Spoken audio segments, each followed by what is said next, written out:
At Sleep Outfitters Outlet, great sleep is a big deal. Save 40 to 60% every day on every Sealy, Stearns & Foster, and Tempur-Pedic. Queens as low as $249. Customer exchanges, closeouts, and floor samples. Inventory changes daily, so come in for your dream deal today. With no credit needed financing, expert advice, and up to 60% off retail, it's never been easier to get the sleep and savings you deserve. Go to sleepoutfittersoutlet.com for financing details and to find a store near you.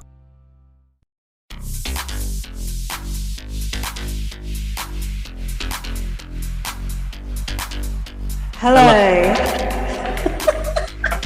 Oh well. And welcome The BB on Blast. BB Canada 9. with me, Gaz. As a fuck up. And me, Lynsey. Checking your teeth. Hello, how are you? I'm good. I was I'm ready one- like 7:30. It's 10 to 9 now. I'm one can of drink down. I was just finishing the episode at 7:30. I'm 3 drinks down, so we're screwed from the very beginning. If any sensitive subjects come up tonight, we're in trouble. I don't think there's been any sensitive subjects in not Canada, really. apart from the R word. That's about it. Yeah, but not in the past. Not in the past week.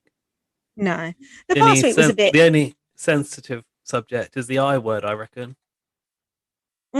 What's that? Eyebrows. Invisible. HOH. Bet a few people are pissed off about that. He wasn't invisible. I could see him there on the chair. His yellow eyes. Have you seen that Invisible Man? A film? No, I haven't. It's a horror film, isn't it? Yeah, but it's a bit shit. But there's one bit in it that's really good. But I won't spoil it. But people will know. What, for me? Well, just in general, if you've not seen it. But there's one bit and you're like, whoa, and it's really good. But the rest is shit. Isn't it quite old? Like, isn't it not an 80s film? It's a remake with Elizabeth Moss, my personal fave. I don't know who that is. She's at The Handmaid's Tale.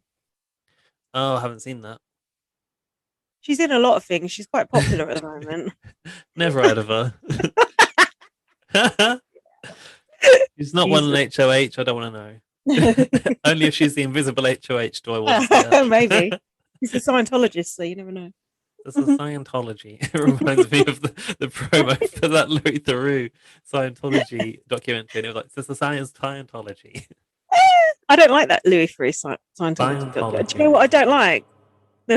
What you do? The way they do like a reconstruction and acting in it. It's like, no, just stop. Oh yeah, they do a little bit, don't they? Like in a white room with someone in robes and whatever. Yeah, it makes I forgot about that. God, in spite of rebooting my network, we had a glitch. We had a glitch there. Yeah, we had a glitch in the network. Oh dear. I hope the sound is going to be okay. Let's just hope that glitch doesn't come out on the recording, but it definitely will. Well, one glitch I don't give a fuck about, but what if the whole thing's like that?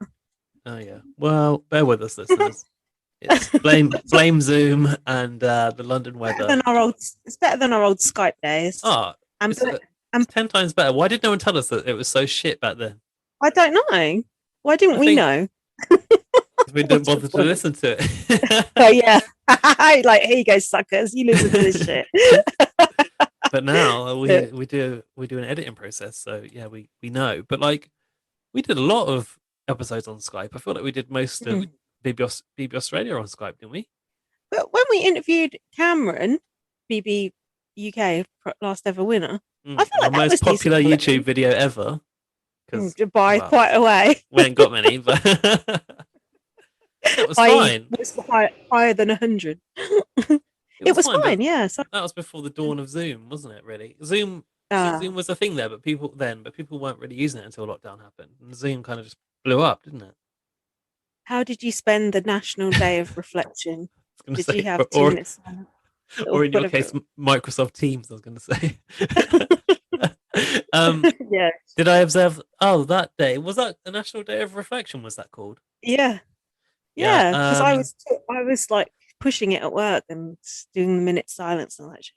Well, I was at home by myself, so it's very easy to be silent for a minute. And I was listening Mm. to Radio One, and they did the minute silence. Then afterwards, they just Mm. played Drake, like with no like with no sort of It's what reflection. they I was would have. like, It's what they would have wanted. no reflection of like, oh, that was a minute's silence for everyone that we've Mm. lost in the pandemic. And Drake just kind of came on. It was like, oh, okay, we're doing this now. Moving on. I was in M&S actually, and the No minute way. silence happened. Did everyone but I stand was, still? No, I was talking to Jack about like what chicken we should get, but I was just sort of whispering.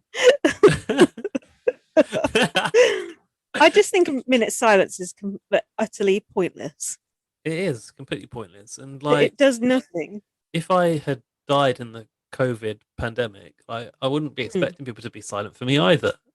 No, it's completely meaningless, and the only thing people do during a minute silence is think Wait about for it to like, end. how awkward it is. Yeah, Yeah. exactly. Not like, oh, I'm actually going to think about that thing now. No, it's just making everyone uncomfortable. Well, I mean, if we ain't being silent, we're going outside and clapping into the air. So, like, which one is it? I wasn't.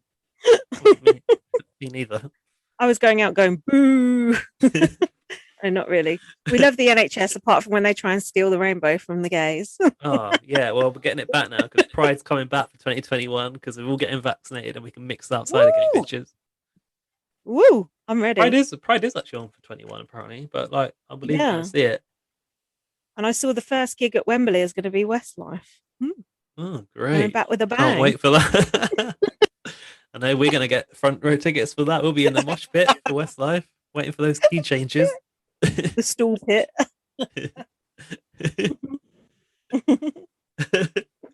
So, how have you enjoyed this week in the Big Brother Canada house? Oh, do you know what? As soon as I saw the thumbnail for the Vito episode, I was like, this is a great comp. Oh, the moles. Wait, was that the Vito comp? Yeah. Yeah, it was the Vito comp. I thought that was classic BB Can, and I was like, here for it. I knew it was going to be a good edit as well. It reminded me of, I'm sure it reminded you of the same thing. Nikki and as the mouse. Yeah. Yeah. Yeah, it was good. It was really good. Oh, you know what? There was an update, wasn't there, about Nikki? Another one. I can't remember. Yeah, do that now. What did that say though? Who sent that to us? Alfie. Um, It's like the friends put something out. No, it was an interview with her mum. Oh, I didn't read it. Did you read it? Yeah, I did read it. It was saying just what a struggle it's been, and it said she really deteriorated badly during lockdown. Yeah. Like she was doing okay before that, and it really affected her badly. Mm. So You didn't read the article, did you? I did. I read the whole fucking thing. Is that all you took? Know? That was literally the headline. Was that all that was said? That was it. I read the whole thing. Oh. I won't Dare bother you? At least I actually read it. You didn't even read it. Oh, Hey, are you frozen now? your takedown was like frozen. Then. God help us. Zoom derailed your takedown. Nah, it No, never mind. There'll be more to come. Don't worry.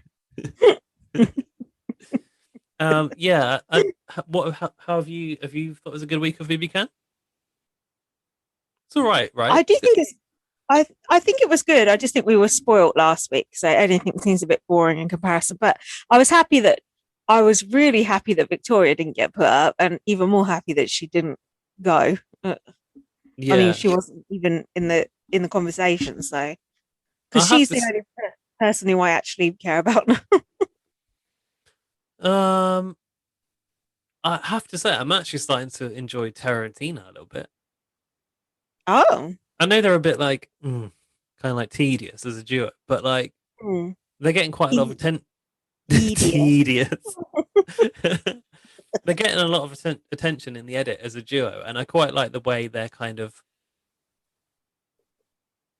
seemingly able to make decisions in the house about which way things are going to go. Like they're very like up Kiefer's arse this week, and Kiefer kind of, as much as I don't like Kiefer, and I always feel like we're supposed to like Kiefer because he's the guy from Haida Gwaii. No one fucking does though. So annoying. But do they? I don't know. Like, because I don't really. No, they don't. He's apparently second. He's second from last on Jokers, I heard. And do they have like a popularity poll? Yeah. Not surprised Beth is last. Beth is so annoying. Oh God, she dresses like a middle-aged woman. And speaking as a middle-aged woman who dresses like a teenager, I don't approve. But I thought it's interesting to watch Kiefer kind of keeping his options open with Tina and Tara, because Kiefer is the bottom of the Sunsetters now, and he has to be aware of that because they'll cut him at any given opportunity. Well, yeah, exactly. And I've been a bit frustrated, like watching him not make a move against Jed. I know it's too early for him to make a move against Jed and Ty in reality, but like it would have been nice to see it happen. He's kind of like keeping his options open, but the fact that he's like got Tara and Tina in the corner, I feel like it's the best idea for him, which I didn't think he had in him. I thought he was going to blindly trust Ty and Jed. Well, I mean, he does kind of play all sides because he wasn't the Sunsetters, but he kind of pretends to kind of be in the middle, doesn't he? So I do think he has some sort of game about him, and he can win comps, although that comp was just throwing a thing. I don't know. Throwing a thing? It was, wasn't it? Just throwing what comp thing. was that? Oh, that sliding thing. Along. That disc thing. Yeah. I suppose anyone could win that, really, couldn't they? Yeah, I'm disappointed that Austin didn't win it. I think she did that intentionally. I think she threw that comp. She said to him, Austin. Is that what she does? Flick her hair? Yeah, when she goes on the block, the hair flick, the dag on. She said to him, like, oh, you're safe. Am I safe with you? And that kind of was her pass to throw that comp, I think. She just slid a 10. If you do exactly the same as she just did, you slide a 10 again. Yeah, I was wondering if she did try that. Yeah, I think I said that last week, and I think you were like, nah. Oh, well, I don't know. In this week's edit, it's come into my. I'm thinking like that's proven my theory that she probably did throw that because she has won. She won 2 comps or only 1 comp? I feel like she's won 2, but I think she nearly she could have left this week, so that's kind of a dangerous move. Honestly, I'm surprised she didn't. I don't really understand what happened, so I hope you can enlighten me, because for me it seemed like she was going to go, and then the vote did not go that way. I was really surprised. It was an effective flim-flam section, wasn't it? I started to believe it. So. Yeah, I was actually quite tense, and I don't even know why, because I'm not invested in Austin or Kyle, but I was like, ooh. And I think it's the Tina and Tara edit that got me into that place. Them two sitting at those chairs at the top of the stairs, they're like just lording it. I don't know. It's fine, I suppose. Right, let's do our notes. So have you got what's going on? Have you got notes on the Noms episode? I got notes on every damn episode. But maybe not as in depth as usual. You froze. Okay, shall I talk us through it then and you chip in? I think I've got full notes on this one, but go for it. You can lead it. Can you actually hear me? Yes. What's the delay? Satellite delay? I don't know. By the way, I don't actually know if we've got the right view for the video that I wanted last night. God. Do you want to change it? I just pinned you, but it's just swapped around, and now I don't want to see myself big. Oh no, you closed it last time you did that. No, don't worry. I'm not going to do that. That's better. I got a side by side now. So I'll tell us what happened. After LaToya went, Victoria tried to pin it on Beth and said that Beth this was quite interesting. Right. And apparently she'd been, because I was just listening to this, she'd been sort of queuing this up beforehand as well, trying to turn Ty and Jed against Beth. And they actually kind of like believed her. Victoria just makes up any old shit, and they're just like, yeah. No, but the thing is that Beth, she called Beth out. She said, that girl, Beth, she was trying to get LaToya out. She said it's a resume move, which Beth had said to Victoria. And Beth publicly went, yeah, I did say that. She could have said, I don't want to talk about this. I'm going to the hot tub. But she didn't. She said Well, she how did well it. did that work out in the end? Well, yeah. But it wasn't like Beth had initiated that move. Beth was just like sort of like going along with it, wasn't she? Uh, I don't. I don't know. I found that like obviously we know Victoria's target was Latoya all along, even though she said Kiefer was. Yeah.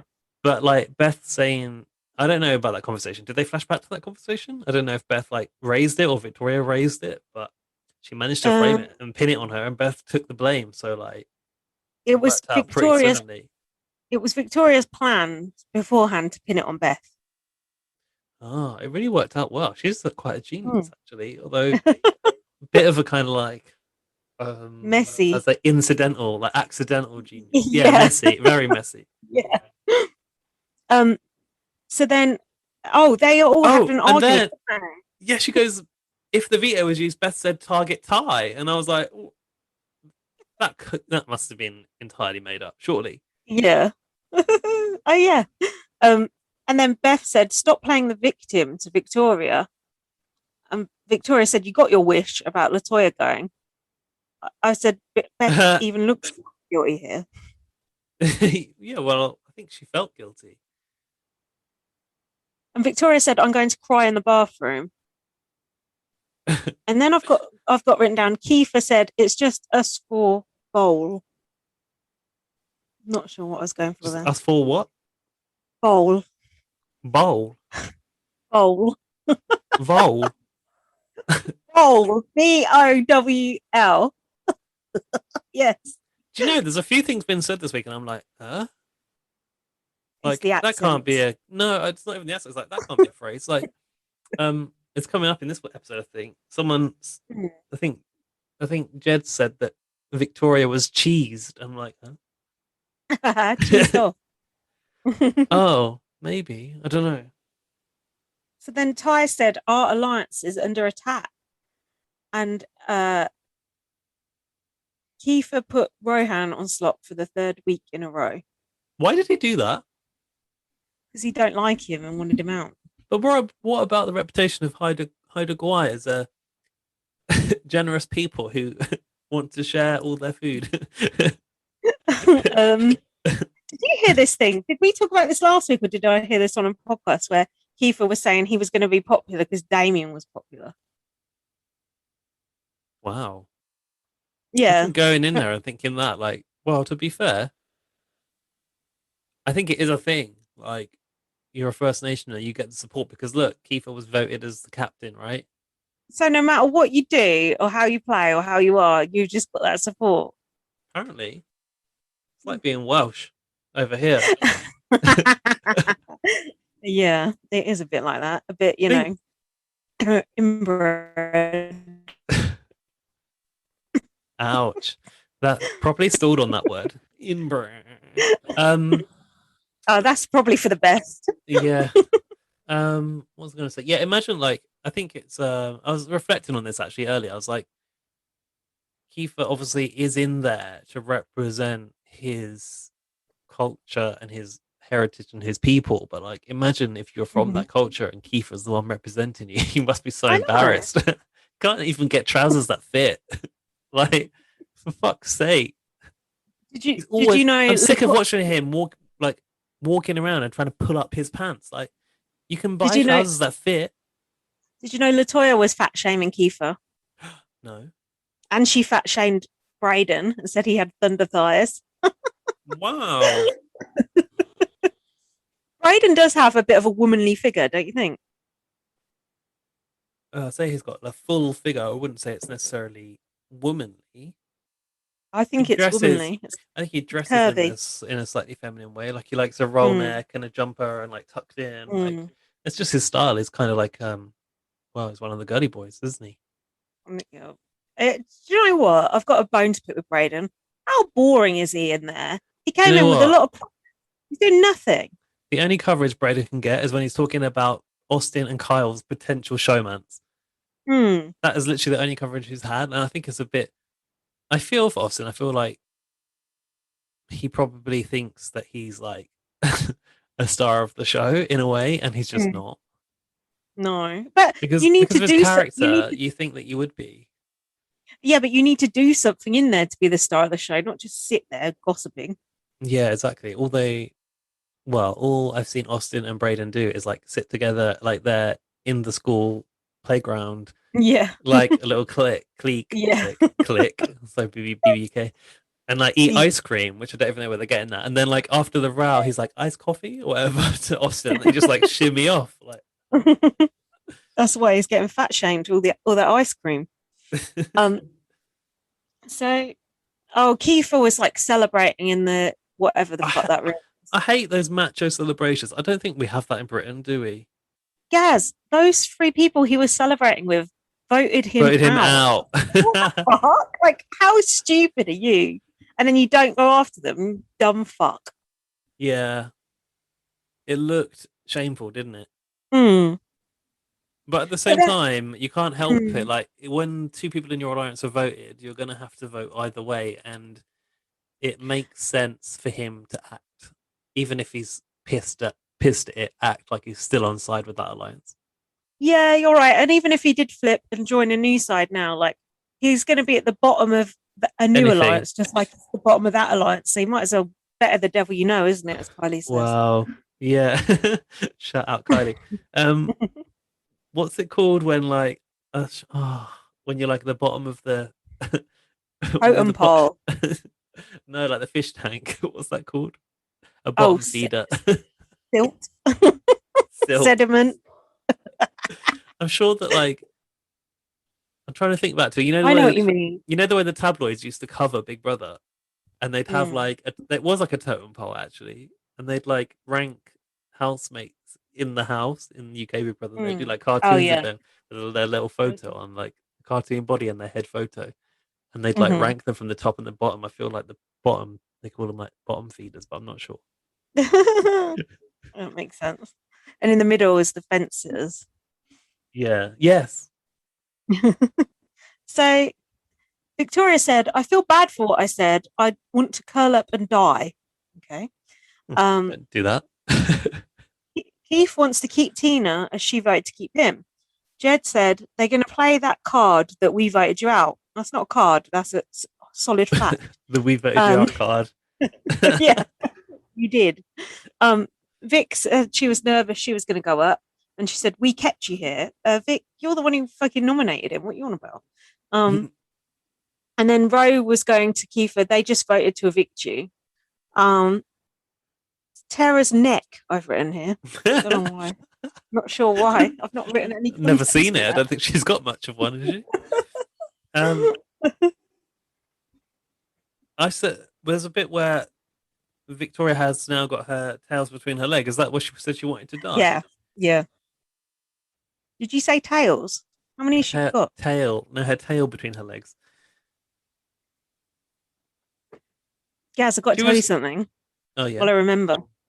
I have done exercise 5 times this week. What do you think about that?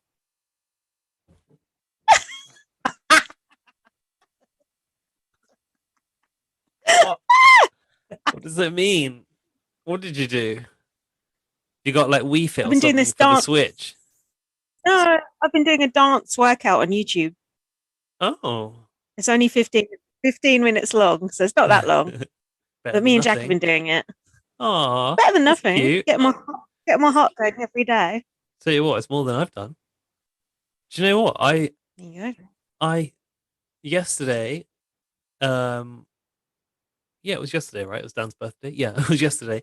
So it was Dan, my boyfriend's birthday, and he was working, but I'd taken the day off work to spend the day with him. But he has to now work back at school, so he like goes to work. And I obviously, as you know, made a cake for him. And you what? Oh, I made a cake for him. As you know, I thought you said you medicate for him. I thought, what does that involve? Made a cake for him. No yes, it was lovely. Ingredients. And I got up. Well, I got up before 8, which I don't normally do, and started to make this damn cake. And it took me like pretty much all morning long. And I was like running around, and I also like made a meal for him. and I basically didn't sit down all day. And at the end of the day, my legs were so tired because for the past 3 months, that's the most standing up that I've done because you're just stuck at home right now. And I was like, oh God, my legs are actually aching. And I thought, hang on a minute, I used to like go to the gym and actually be active, and now standing up making a cake is tiring. Like, what? That's really bad. See, this is why I'm trying to, sort myself out before I have to go back out in public again. Yeah, you know what? It's like people in America, right? Well, not people in America, but people from anywhere. They, but usually in America. Backtrack. Basically, people go on Disneyland and theme park holidays, right? And those parks are massive. So people like end up passing out because they're not used to walking around the whole time, and like they end up with like really bad feet and blisters and stuff because they don't walk for that long and they don't stand up for that long. And in Florida, where those parks are, like it's really hot as well, so people don't pay attention to their hydration, and like they just pass out left, right, and center because they're like normally fat couch potatoes. But how do those fat people get on the rides? Surely they won't fit. Can't get the safety barrier down. Yeah, you need the extender belt, like when you're on the plane. I actually went to Florida to Disney World when I was 17, and I saw the fattest people I've ever seen in my time. I was literally like, "Whoa!" I didn't even know you could be that fat. I was shook. I was like, "What the fuck?" It was honestly, it was a revelation. So the cliches are actually true. Wow. Obviously, not everyone in America is fat. And did you see any of them pass out? No, but I didn't see any of them on any fucking rides either. I didn't see them up Space Mountain. Space Mountain is closed because we have a rider stuck in the train. Yeah, I went to Disneyland in Florida when I was 17, and then I went to Disneyland Paris, I think the year after, and I actually preferred Disneyland Paris. What do you think about that? Well, I haven't been to Florida, so I can't tell you what it's like, but that's kind of like the ultimate. But I think it's very, very, very big, so you need a long time to really appreciate it. Like, you need a week. I was very homesick then. I didn't want to be there. I'm surprised you went at 17, did you say? Yeah, I thought you would have been like, Disneyland's stupid for kids, like I don't want to go there. Oh, no, I love the rides and stuff. Okay. Yeah, the rides, I mean, I think there's some decent thrill rides over there, isn't there? I want to go to like one of those other theme parks that have like the massive roller coasters and stuff. I fucking love roller coasters so much. There's no roller coaster I wouldn't go on. I would go on any roller coaster. Have you been to Thorpe Park recently? Yeah. Have you been on Stealth? Stealth? Ain't got nothing good there. Stealth is like, isn't that the super fast one where it shoots you up in like this? Oh, I don't know. I mustn't have been that recently then. That sounds good. This is like a race car theme. Alton Towers is the best. I've never been to Alton Towers. Should we go? Oh, let's go. That'd be so fun. Because you know what? Jack's scared of roller coasters, but he said if we go. No, but listen, he said if we go. Oh, here he is. Yeah, no, he said if we go, he will go on everything, didn't you? Oh my God. You did say it, didn't you? So if Gaz and Dan come, you've got to. I think you might have imagined it. Otherwise, you'll be too embarrassed. Hold on, I've got to do this bit of stop season. The thing is, if Jack does come, yeah. And if it's 4 of us, we need to go on rides as a 4. Otherwise, you end up sat next to a random person. That's the worst. Sat next to some old guy. I would love to do that, honestly. Let's do it. Isn't it quite far away, though? It's miles away. Last time I went, I stayed in a Leeds hotel. Or something. Yeah, I stayed in a hotel. Not the Alton Towers Hotel. No, but it was a themed hotel. It was a Britpop room we stayed in. Oh, that's cool. It was so good. It was really good, but that was not with Jack. I mean, that's going to be overrun when. I know. Lockdown ends, especially because the good weather's going to come soon. Hopefully. The best time to go though is not like during summer holidays. It's to go like off season, so like September when the kids have gone back. That's the perfect time. Yeah, none of those annoying kids getting in the way. Yeah, because then you still get the good weather, but it's quiet. Good shot. We should look into that. Oh, I'm there. I'm ready. We digress. Anyway, what else was happening in Big Brother Canada? God knows. Where are we up to? I put Kiefer said that he won't vote Tina because she saved him. Did you say that? Yeah. And Jed reminds him that it was to save face with the other side. Save some face. You know you've only got Legal. one. How do you know that? That's a goodness. Yeah. Oh my god. Do you know Kiefer has 3 children? What the fuck? I need to remind myself how old Kiefer is because I feel like he looks about 20 to me. So he looks 20. He looks more he like looks 40. like I think it's just the way he dresses. He dresses kind of teenage, don't you think? Yeah, but nothing fits him.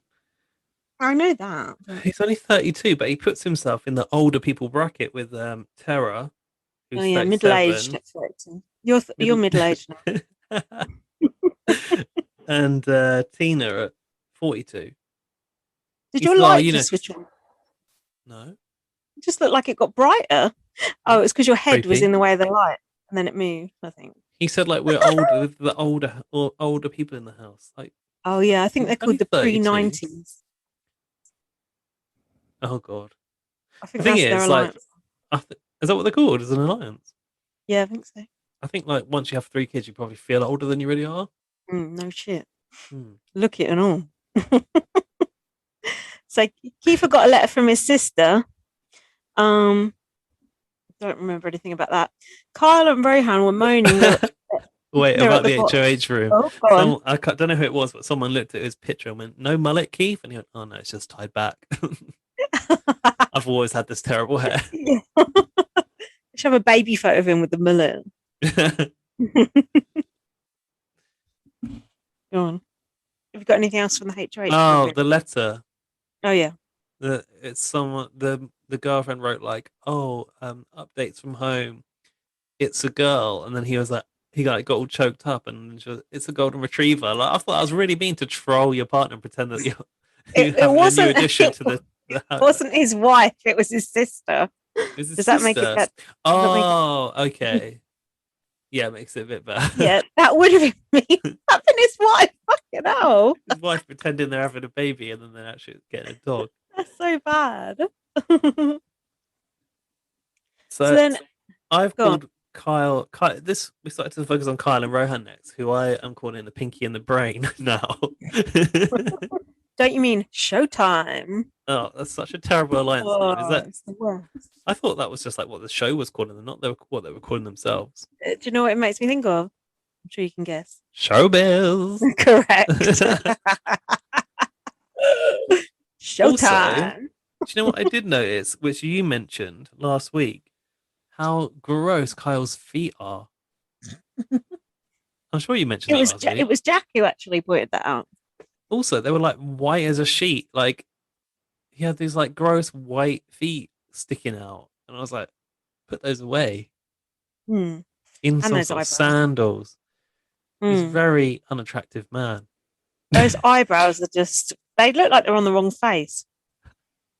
It's just weird. I don't notice the eyebrows. You're obsessed with eyebrows. Weird. Are you fucking joking? You don't notice his eyebrows? He's literally just a walking fucking eyebrow. Wow. I do like an eyebrow on a man. Not that much though. Have you heard about Pretty Patel's expenses? Dan was telling me to this evening just before I came on.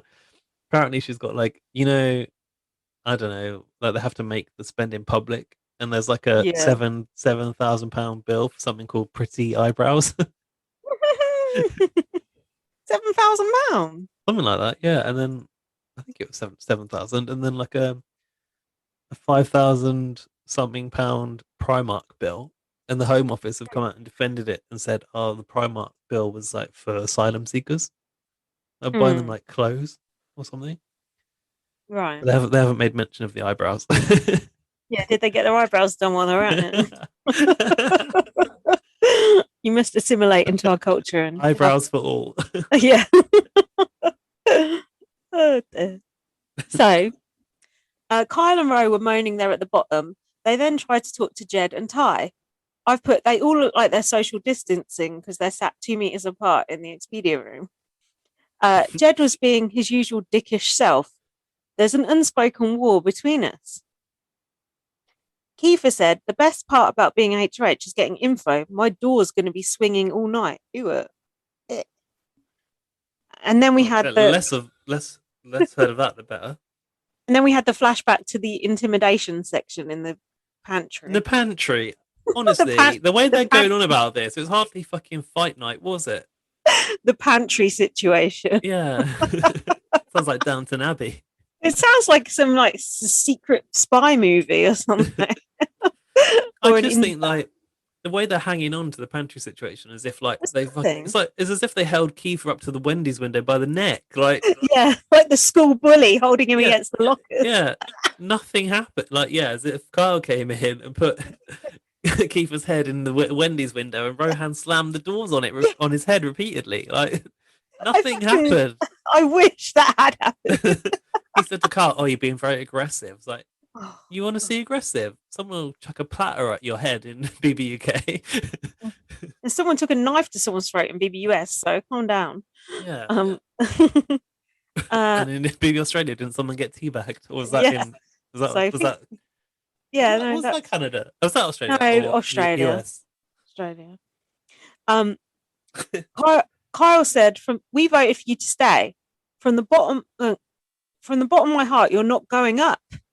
Oh, that's if we win. We stay next week. Yeah, he's not, because you ain't going to be in. Kiefer said, "Everyone's going to tell me that." And Rose said, "There's zero chance of us putting you up." Kiefer's like logic in this episode was basically, oh, you can say anything. Nothing means anything. No one's word means anything. Their promise doesn't mean anything either. So, okay, well, we'll solve things null and void. Let's not even try. Do you know what is annoying me most about Kiefer? And believe me, there's a long list. But it's not his oversized pants, not underwear. No. Him, after having a conversation, looking at the camera and going, "It's Big Brother. We're playing Big Brother. It's Big Brother." Stop fucking saying that. It's so annoying. I know. You didn't say that last week when you were fucking moping around acting like a victim. I'm tuned in to Big Brother. I know. It's like literally like us doing this podcast and every so often just going, "I'm podcasting. I'm podcasting. I'm podcasting." Yeah, I can see you're fucking podcasting. Shut up. It's BB on Blast. Yeah. It's BB on Blast. We're podcasting. It's a Big Brother podcast. We're going to talk about STIs. It's BB on Blast. Yeah. It's Big Brother. Stop saying it's Big Brother. It's fucking annoying. Stop talking to the cameras. It's fucking annoying, and so on and so forth. Do you know what though? I am getting the sense that Kiefer, because Victoria talks about him as a big super fan, right? And like they're kind of on a level as fans. Kiefer's got a soft spot for Victoria, definitely. Oh no! God, sorry. It's my nan ringing me, and that comes through on the on the computer. Did you hear that ringing? Oh God! Can you text her? She don't read text. The thing is, she wanted to say happy birthday to Dan, so we called her yesterday, and then she was like, "What are you doing? Do you want to have a break? Do you want to have a break and give her a quick call?" But she's always on the phone. When I say quick, I mean 5 minutes. This is the thing. Once I call her, that would be difficult. And also, what then? Imagine trying to explain to your nan what a podcast is. I remember my nan being confused about what a Walkman was back in the 80s. It's so hard. Like the other day, I said I was going to watch a film, and she was like, "Oh, what film is that?" But it's a film that's on Apple TV, and it's like I can't possibly describe what Apple TV is to my nan because she doesn't know how that even works. Probably doesn't even know what Netflix is. Why didn't you just say Back to the Future? Just got yourself off the hook.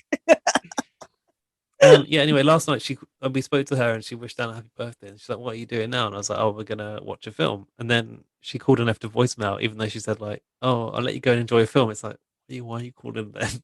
Oh, and I didn't listen. I forgot to listen to the voicemail today because I was working and then catch up on Big Brother. So, I hope she's okay. I think it should be fine. Shall we break and I'll just check? Can you just call it again? Though? All right, let's break. Pause it. We'll come back. Okay. And we're back. Sorry about that, listeners. You might want to know that I just had to speak to my grandma.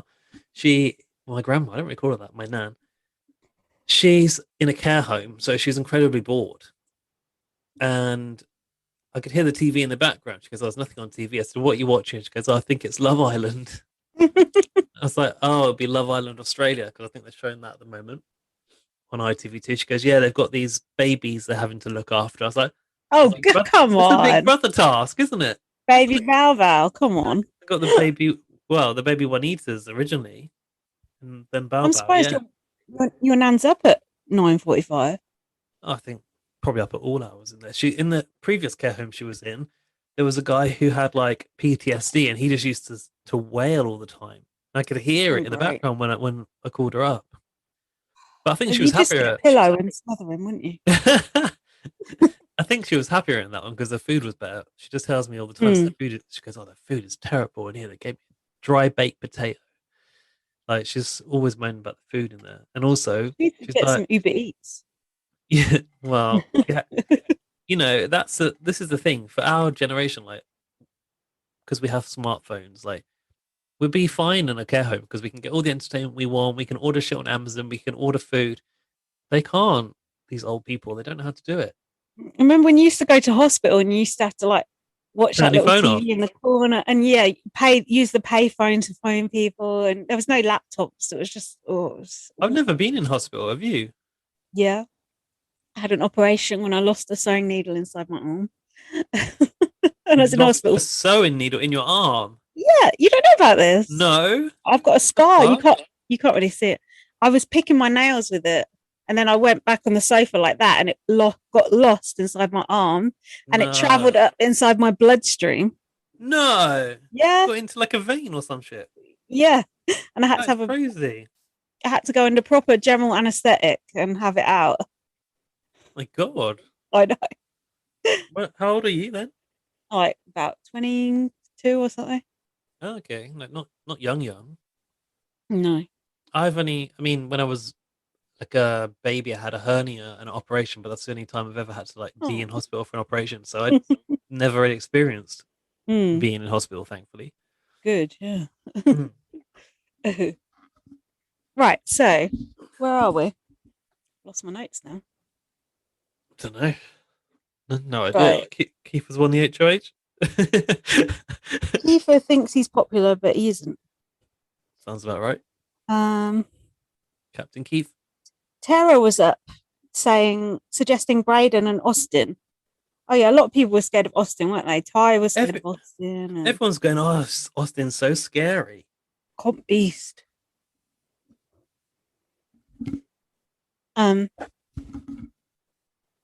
Tara said that people were lying on both sides hmm. and tells Tina that Kiefer is leaning towards Kyle and Rohan. Kiefer said to Tara and Tina, "I need us three to go deep in the game as I cannot spend time with these people." I think that's the problem. I think that's why Kiefer and Tina and Tara are starting to sort of find themselves gravitating towards each other because of the way they live outside of the house. And these, you know what it's like. There's a section where Tina and Tara are talking about how people are dirty in the house and laundry and shit like that. Yeah, like you kind of get used to when you're like a bit older about having life in a certain way.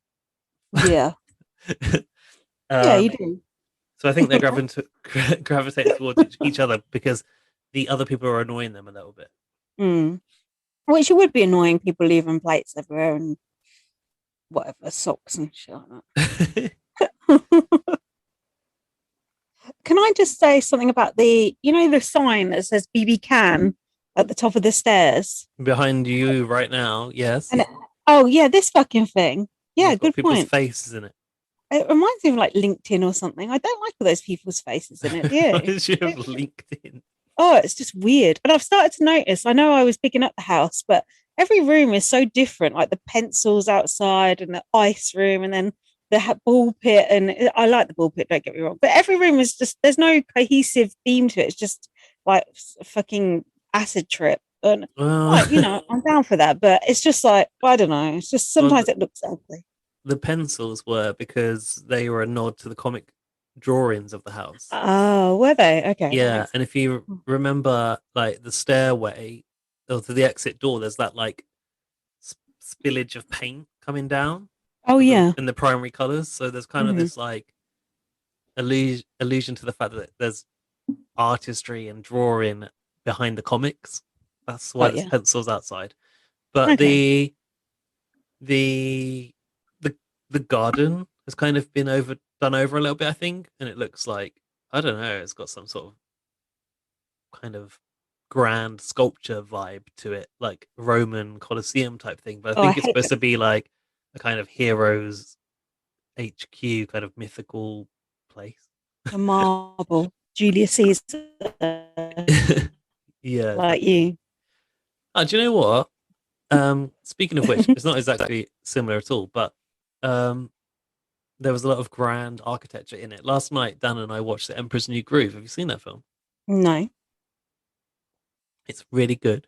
Like for a Disney film, I mean, people don't talk about it. Disney fans don't talk about Emperor's New Groove. Like no one really cares about it, but it's really funny. And one of the characters is the voice of the main guy out of American Dad. Hmm. And the humor is like not what you normally expect in a Disney film. It's like Uh-huh. really like off the wall and like sometimes breaks you out of the scene and sometimes they break the fourth wall as well. And I was like, I've never seen this film, and Dan was like, it's one of his favorites. But then Mm. when you think about it, it came out in 2000, so he was watching it when he was 9 years old, and like I was laughing out loud, and he was like, "Oh, I'm so glad that I still find it funny." He was like, "I've still got the same sense of humor, like 21 years later or whatever." So But it was really good. does Dan like Disney as well then? Um, Not in the same way that I do, but like Hmm. I would say that his maybe well, it is one of his favorite Disney films, and maybe like Hmm. when he was a kid, it was one of his favorite films because like you can't really grow up and not experience Disney because it's No. not really He possible. probably likes it like Jack likes Big Brother, like he likes it because I like it kind of thing. Yeah, and I think well, Not actually, because I like it, but not as much as us, but an appreciation. yeah, it's a bit like that. And Mm. I think when it comes to Disney films, you're always going to have fond memories of the ones you grew up with, and there's like a nostalgia associated with the way you like it. And we watched Mm. Hercules the other day, which is one that he likes, but I did not like it at all. Oh, No, I I didn't. like Pocahontas. It's not a bad one. It's okay. And I like what other one do I like? Oh, Mulan? Finding Nemo, but that's obvious. Yeah, I mean Pixar's a different Oh, sort of oh, plane, sorry. isn't it? Oh, sorry. It No, was the same thing. it's Disney, but it's like a different type of Disney film. Oh, So right. Yeah, it's better. different production company. But they're intertwined now, so it's the same thing. Hmm. I thought so, but see what was wrong. So come on, let's get through this, Gaz. Let's do it. We can do it. Victoria said, last week I worked really hard to keep you here. You put him up. Kiefer said, I'm not putting you up, but don't look too comfortable. Kiefer said, for a super fan to survive is tough. Think on, Gaz. And he said he wants to target a duo. I've put he should form a duo with Victoria because I can tell he's got a soft spot for her. He likes her story. It's a funny He's got a relationship. story. Yeah, because she put him up. He's got a story. She's got a story. They're like, down on their luck. It's a That super sort of thing. fanship, I think. It's like a Mm. mutual respect of super fandom. Yeah. But Game at the same respects time, game. don't like each other that much. Mm. Because Kiefer's trying so hard to get in with fucking Ty and Jed and just so desperate to like hang out with the cool kids. It's just like trying to fit a square peg into a round hole. yeah. Quite. Come on, what have you got in your notes? Nothing. Well, I thought you were leading this one. It's the love triangle section next, and there was talk about, and I know you like it when the technical terms for triangles come up in Big Brother. What's that called? Trigonometry. Is it that? Geometry. No, you like a bit of geometry. That's weird. That's weird because something I was watching today said something about geometry. Oh yeah, it was 90 Day Fiance. That's really weird. Never mind. They were talking about isosceles, scalene, and equilateral triangles because Beth did not know the difference between them. However, Ty really knew his triangles. And I've got a question. Why is that kind of sexy in a guy? Did you like Ty when he had the little mole glasses on? I actually thought he looked really cute in them. Yeah. How did you know? Yeah, because he looked cute.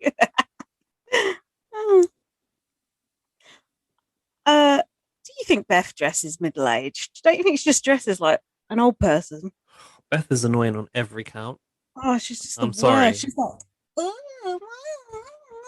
The way she shut up. celebrated when she saw that, when she heard it was an invisible HOH, she's like, why are you doing that? God. Do you know who the HOH is? I don't. Oh, lag. Yeah, lag. I saw a tweet which said it was a person, but I don't know if it's true. But the tweet said it was confirmed. Do you want me to save this for Don't later? tell me. Do you want to? You don't want to know? No, I fucking don't want to know. You're joking. You always want to know the HOH when you don't see the end of the No, I want to enjoy those people counting those rocks. Oh, okay.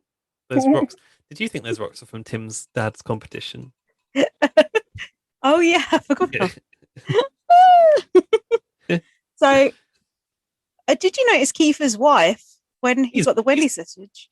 He is punching. He is really punching. I was like, what? I think he paid her for TV. Rent a wife. Rent a wife. She's a crisis actor. So then they were like back in the ring going, Wendy's definitely beats slop. It's like, oh great, well that's a low bar. Thanks very much. What an advertisement. Just fucking think so. Jesus. Do you know what Wendy's ought to do? The slop burger as a special. If they really committed to this relationship with BB Can, put a slop burger on the menu. Apparently you're allowed to put salsa on it. So then Tina was trying to get Austin and Braden up again. Tina was saying Kiefer is being tight-lipped to Roe and saying he's saying no names. And she said, I get the feeling the names might not be the target. But she said, you didn't say any names. Well, no, they did know the names. Oh. Tina and Tara knew the names, which was Rohan, basically. But Rohan was like, you know, who's he going to put up? And they were like, oh, we don't know. They were basically playing dumb in this section. It was really well executed, I thought. Well, the worst part of this section was Rohan brushing his fucking teeth and talking at the same time. Oh, yeah, she did say I should probably not be brushing my teeth and talking. Do you know how many years of Big Brother, about 20, I've sat through watching people fucking brushing their teeth while strategizing, brushing their teeth, walking around the room, what should we get out this week? Stop it! It's fucking annoying. Stop doing it. I really thought you were going to mention eating an apple. It's just, it's so annoying. Stop. If I was brushing my teeth, I'd be like, oh, just give me a second, I'll just finish, and then we can have this conversation like a civilized person. You can't. You got to take the moment when it comes. I'm getting drunk now. It should be sponsored by fucking Colgate. They probably have been actually in the past. I feel like they were sponsored by a toothpaste in the past. Yeah, they were. Colgate Crystal White, wasn't it? Oh, I like that one. I don't know why I've got the BB Can music in my head. Because Kiefer then went into the Expedia lounge and it was open. I thought it was already open. No, they opened a new section of the Expedia lounge. The way he went in there and then did that like startled stance and then flipped that cushion, it's like, yeah. Gaz, I'm so happy you said this because Jack said the exact same thing. He was like, oh God, he's playing it up so much. Such drama. Like, yeah, it was annoying. This is the thing, like, sometimes I feel like a superfan can overplay their part. They're playing their part and they're playing it too well. It's a bit desperate, isn't it? Oh, it's very desperate. Calm down. There's nothing even in that room. It's day 21, by the way. The isosceles are saying that Austin is dangerous again. Oh, in a storeroom chat, and they agree that they're going to try to get Kiefer to put her up. And also, they were sitting on the countertops again. Can I just point that out? I don't mind that. I actually like sitting on the kitchen side. Not in your house. No room. No. The ball pit is Austin's happy place. I love the ball pit. It looked like she was talking to no one, didn't it? And then the ball shifted and Kyle was under there, like that man in that bar that I was crawling over. He said, I like serious convos in the balls. Don't we all? Is that my tattoo of the week? No. Oh, I thought it was. So basically, No. Lynsey texted me in the week and said, "Oh, Gaz, I've got your tattoo of the week," and I thought, "Oh, it's got to be I like serious convos in the balls," which is why my response to you was those ball emojis. Gaz, Excuse me. your tattoo of the week is a lot more profound and meaningful than that. Oh, Hey, babe. Hang on. does it involve Oh, it's good. isosceles Oh, triangles? is it horrible? Have you tried it? It's all right. Oh no, why are you saying that? What's he drinking? New wine. Oh, it's a bit more sour. Mm. Well, you could have just given it to me and I would have just drank it and not even noticed.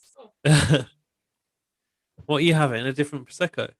It's something spumante or something because they didn't have any prosecco. No, I'll never go for that. Well, I have gone for it, and here it is. We've done that before. We've not learned from the lesson. Clearly, I'm trying to pull this grey hair out of my hair. Gaz, your grey hair looks good. Thankfully, at this length, you can't. It kind of gets masked by the rest of the hair. If you like Gaz's grey hair, just hit that like and subscribe. The grey hair saga. Don't do that because no one does. Yeah, they do. Grey hair looks good. Also, do subscribe on iTunes and Spotify because then you get notified when we drop a new episode every Saturday. So Tifa was suspicious Ty is working with Kyle and Ro. He isn't. Oh yeah, the serious conversation about balls. Kiefer said, I have no idea to Ro about who was going up, as if the HOH has no idea. That's just stupid. That he was acting so badly as well. Kiefer's acting is terrible. He just comes across like a complete liar. And then Ro was pretending he's trying to separate from Kyle, talking about the pantry situation. The transparency is the problem of why the pantry situation happened. You what? What even was that? It's when they blamed something on Victoria, wasn't it? What, the pantry situation? Yeah, when they that was when they were having a go at Kiefer and being aggressive, bullying him because he blamed something on Victoria, wasn't it? He said, "Oh, that was Victoria's idea that Latoya was going to go." Right? Mm. I don't even remember. I'm too drunk. Here's your tattoo of the week, just about to come up. Is it? You have my word on everything in my life? No. No. What is it? You haven't even written it down. Your own. No, I don't have it. Wait, I'll do the intro. Gaz's tattoo of the week. Kiefer said, "Sorries are just as valuable as promises. Not at all." Make no promises. Tonight. It was so profound that I thought. Very, very profound. Very, very profound. He said it, he liked it so much, he said it again later. But he was basically saying, look, you can promise the world when you're on the block, but it don't mean anything. But I think actually... Well, you can also promise the world when you're just about to win the HOH, Kiefer. Yeah. Yeah, good point. Also, I can't get out of my head, you know, the comedy music. You know when there's about to be a funny bit and they use that. Oh, the dodo music. It's in my head, going round and around. I can't get it out. It's something funny about to happen. Maybe. Are we being funny, mummy? That's one of our regulars that wasn't on the Oh, yeah, list. that wasn't on the list. Laurie, put that on the list. I enjoyed the catchphrases section. There must be more. Right. Hold on. Come on. Let's get this out of here. Kiefer is drunk with power. I like the different factions and the sub-alliances. Kiefer's He could have been drunk for power when he was the team captain. It's a little bit too little too late. I just picked a dud-ass team of Julie, Josh, and all these losers who went out first. Oh, the two J's. Yeah, I like Julie and Josh. So. Josh still trying to capitalise it on Twitter, I see. Capitalise on it. All right, mate, go to time. Oh, my nose is really itchy. Oh. So Keith then went to the cameras. Oh, how the tables have turned. He was like, oh, in the film time, that was like, oh, do I want to make a huge move? No. Why would you want to make a huge move? Only supposed to be a super fan. It's Big Brother. We're playing Big Brother. We're podcasting. I've heard of that show, Big Brother. You are. I've heard of that show, Big Brother. Better than that circle shit. Is that So still on? Oh, fuck no. I don't. No, Big Brother. That's how people used to talk about it. Oh, is Oh, that still God. on? When I used to go on dates very briefly and was like, oh, yeah, I do a Big Brother podcast, people would be like, what? No, you say, I do a podcast about TV, and then they push you Yeah. about, oh, yeah, what exactly about TV? Oh, I Oh, watched the Big- first Big Brother. series. Nasty Nick. If you want to hear those kind of reactions, that's basically me on the way to the Big Brother final. Do you remember the final UK final? And I went around Oh, yeah. asking people on the train who they wanted to win, and everyone was just like, "Oh, I haven't watched that for years." Even the fucking natives haven't listened to it. The natives of Bournemouth. So Kiefer put up Ro and Kyle and said, respect is everything. Ro said, last week when I went on the block, you disrespected me. What? I know. I think that's what he said to Ro. Right, yeah. This is the reason, because last week when I went on the block, you disrespected me, and afterwards, I didn't feel that was a heartfelt apology. Mm. That is not the Haidegwai way. Yeah, but sorries are just as good as promises in the Big Brother house. So Sorry seems to be the hardest word. No sorry promises. doesn't help us. That's a Morrissey song. And then Rose said in the diary, he likes to preach respect, but he doesn't give it. And then the next episode opened with a big old row, which I enjoyed. What about the reason? Oh no, hold on. Kyle Maybe up? He said, "I believe if you were to play in the POV while you're not in the block next to Rohan, you would take him down." It's true. What's wrong with that? Yeah. No, you're right. That's good reasoning. Is that good reasoning on Kiefer's part? Yeah. Okay. As ever, I can't follow strategy in Big Brother. Red string. So, yeah. Who did the notes on the veto? It was you, wasn't it? I've got them. I don't know if it was supposed to be me, but yeah, I got them. It was you, yeah. So you talk us through this, and I should chip in. Oh God, great. Do you know this drink gets you quite drunk? I'm been drunk, but this horrible whatever the fuck this is slowing me down. At the start of the episode, which is the veto episode, Kiefer was shown in the diary room, and he referred to Big Brother. Big Brother. He referred to Big Brother as like an entity. Oh, we like he was that. He's like, oh, you know what? Like, I prefer it when it's like this, Big Brother. And I'm getting the feeling that Kiefer might be an international viewer. I'm not sure. Oh, yeah, he looks like it. What do you mean? Like, you know, like a BB UK fan. Like a misfit, like us. I don't know what you're talking about. Well, not us, but you know. A joke. And also later on, he is talking to Sean in the Expedia room when they're playing chess, and he goes, Talking "Oh, no to one's who? to Sean." Oh, To Sean, Ty. I thought you said to Sean. To Sean. Who the fuck is Sean? He's talking to Ty in the Expedia room when they're playing chess about who they're going to put up. Well, Ty's basically trying to get him to tell him, and he says, "Nobody's come and scrambled to me yet." And the scramble comes from Australia. Yeah, so I feel like maybe he's a BBAU viewer as well. And apparently they've been mentioning Untouchables, which was the thing that came up in BB22 last year. So there's definitely some international mixing going on. I wonder, but I think Canada does broadcast US Big Brother. Though, don't they? Yeah, that makes sense. Rohan on Kiefer's speech, he said, "What a bullshit speech." That whole promises don't mean anything. Oh yeah, and he said, "What a little tool." No, that was Kyle. Kiefer thinks that Kyle and Rohan are one of the biggest threats in the game. The biggest threats in the game. Like, look at your own alliance. I think you got the biggest threats right there. Yeah, Kyle said, "What a little tool." I mean, I haven't seen it, but maybe we can ask Beth. She seems to know about these things. However, I reckon. That shame.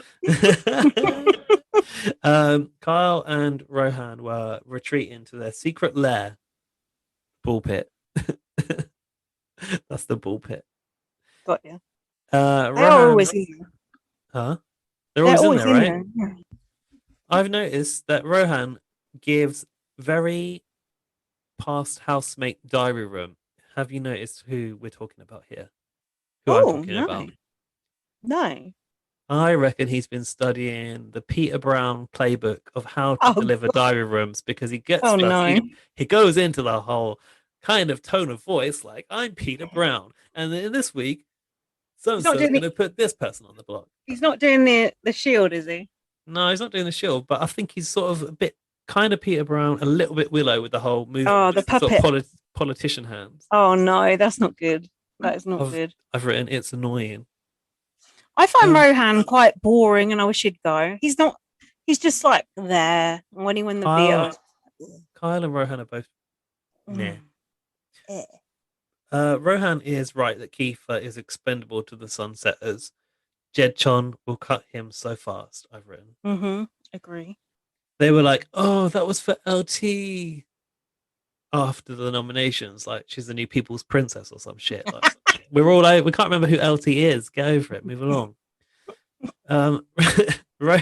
Rohan is upset that Kiefer dares to laugh after the Sunsetters try to evict him. They're all laughing out there after they've just evicted him. Like, what? He's not allowed to live his life and like have some fun now. Fuck's sake. That was good. Vic and Rohan were hating on Beth in the ball pit, and they said she's super fake, and Victoria was like, "Oh, she's like so fake." And Rose said, "I can't stand her for 30 seconds." Yeah, it was nice to see people having a right bitch about someone in BB Can, because I don't feel like you see that very much. No. Victoria thinks that this move doesn't make sense as Kiefer is too much of a fan. So she thinks like putting them up is not really the plan to get rid of them. She's like, oh, he's too much of a fan. So interesting that when Rohan is like pissed with Kiefer, she kind of is trying to deflect it somehow, being like, oh, this isn't super fan logic. She just agrees with whoever the fuck she's talking to, don't she? She's like, yeah, you're right, actually. Yeah, whatever. Yeah, I hate that person. Yeah, I'm on your side. No problem. Yeah. She did well to not go on the block this week. That's all I can say. She's lucky. She's actually lucky it was Kiefer. Yeah, I know. Actually, it's weird because Kiefer was on the block, so you would have thought she's at massive risk this week. We said last week she's fucked now. He's got a soft spot. She's still there. He's got a soft spot for her, no doubt. I've written, and tell me what you think about this. I was like, I think it's weird that Victoria and Rohan are actually aligned as oddballs, because they don't seem like people that actually like each other in real life. And Austin, an oddball. She's not an oddball. She's like a, classic mean girl, jock, cheerleader, whatever the fuck. Yeah, mean girl. No, she's like. Yeah. Did you ever watch Recess? No. Oh, she's like those bitchy girls out of Recess, but I can't think what they're called. They've all got the same. They've all got the same name. There's three of them, and they've got the same names, like someone 1, 2, and 3, but can't remember. No, this is horrible. Do you want it? What the fuck? Oh, it tastes sour. Oh my god! Because they didn't have it the second. Told you. I can see it. Don't know why you got it. Sorry, dear. What have you got now? A lime one. I just had the lime one. The lime one is the best. Yeah. Can't see it. My running order is raspberry, orange, and then lime. Don't you think they would kind of taste the same? No. I do. They're quite weak, a mild taste. Oh, yeah, but they're actually quite strong in terms of alcohol, because I'm strong. That's the beauty of it. Tara was marking her territory over the salsa. And she said, like, oh, you get really touchy about things when you're a have-not and you're on slop. So apparently you can put salsa on slop. Like, I didn't think that was allowed. I thought you had to have plain slop. You might want to make it into a cookie if you're following the Tim Dormer, recipe plan. But apart from that, you shouldn't be able to sweeten that slop or put salsa on it. No, you can. You can use condiments on the slop. I know this from BBUS. Sarah and Tina were having that section where they were moaning about people.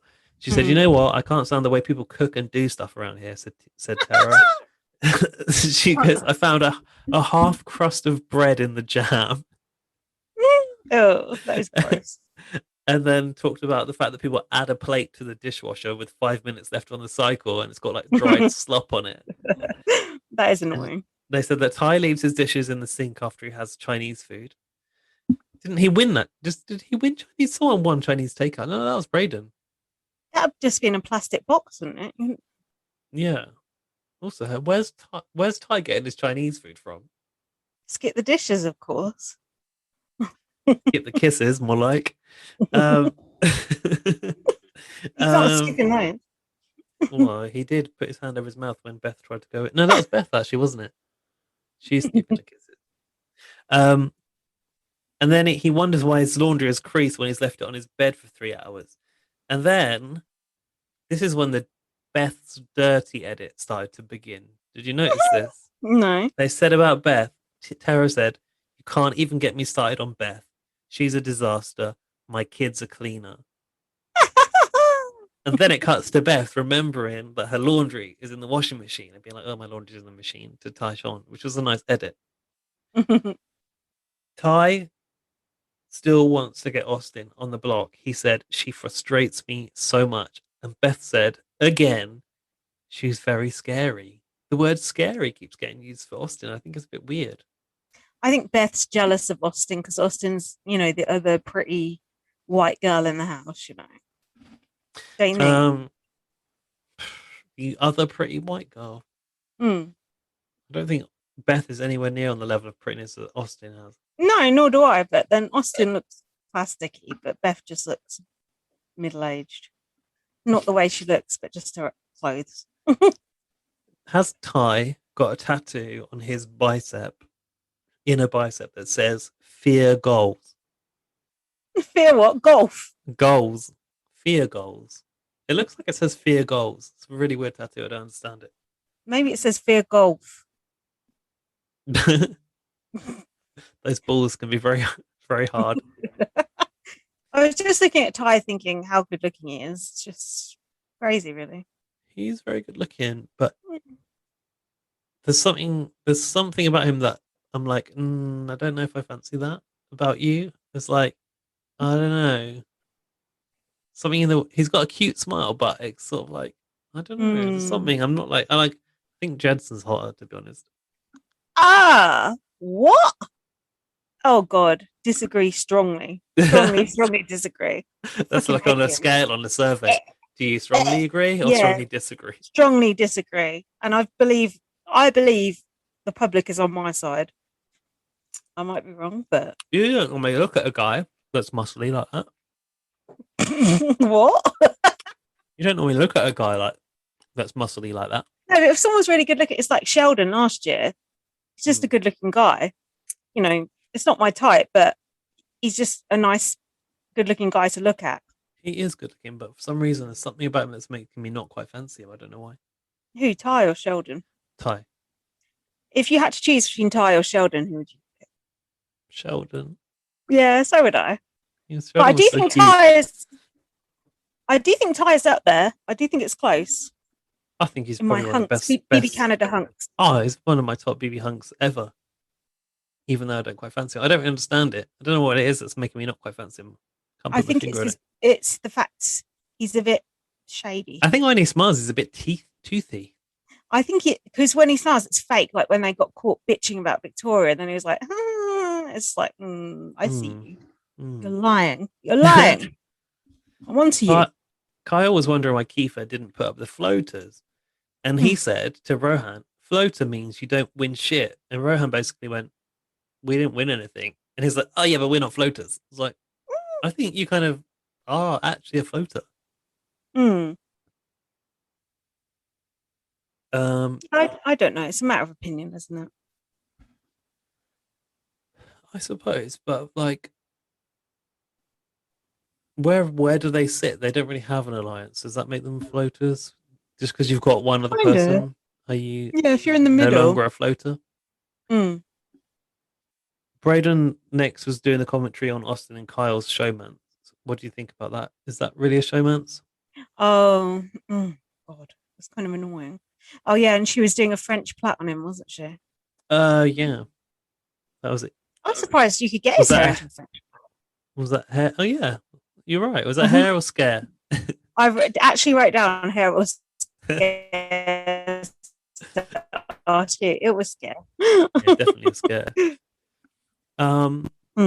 Did you? I noticed that in this episode there was like new music tracks galore. It was like they just got sign off on these new music tracks, and all they wanted to do was use them.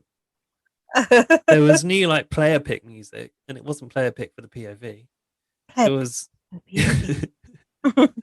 It was. Yeah, I liked it. I should have recorded it, but yeah, I didn't. I have written down about some music later, definitely, because I remember thinking, what the fuck?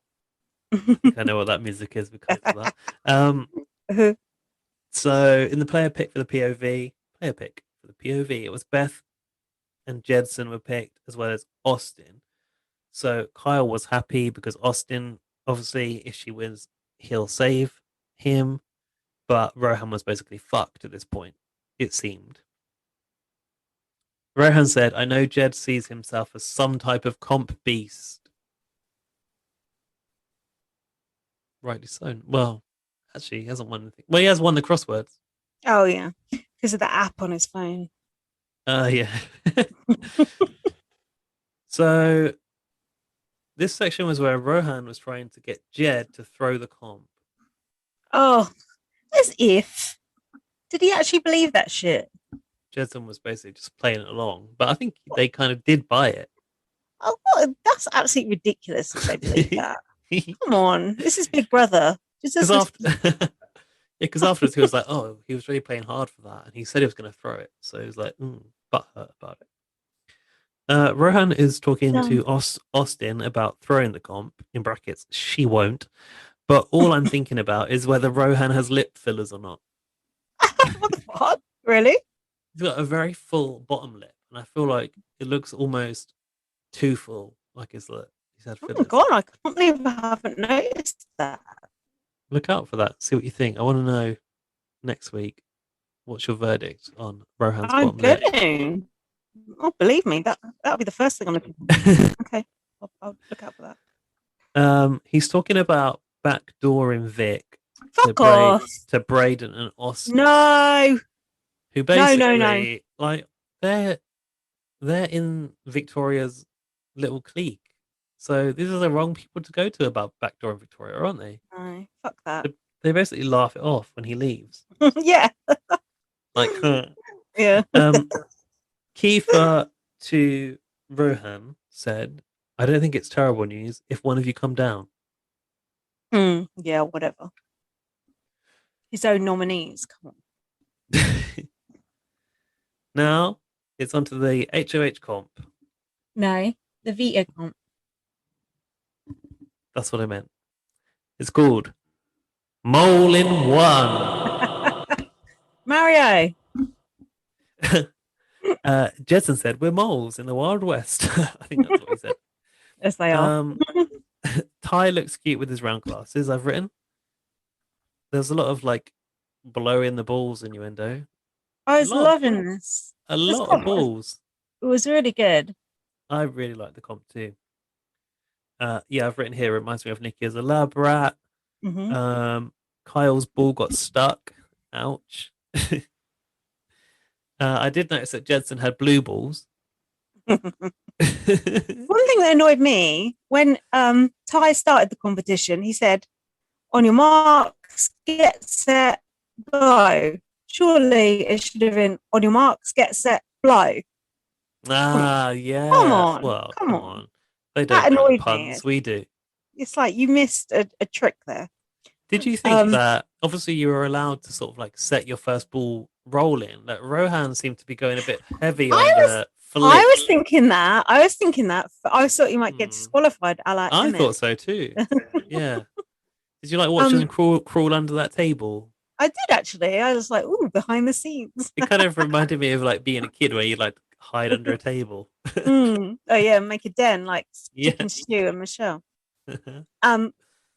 So Hold on. Do you know Oh, what I I like liked about this? Go on. The sound effects they added, like the little mole sounds like. Yeah, and the editing was quite good of them just like poking their heads at. Yeah. I like the fact that it didn't really favor athletic people, did it? It was just sort of like who's got the best Not really. Yeah. I imagine I imagine blowing those balls is quite tiring though. Oh, I bet. I mean, you should know, Gaz. I mean, I've never blown a ball up a molehill. Maybe down one, but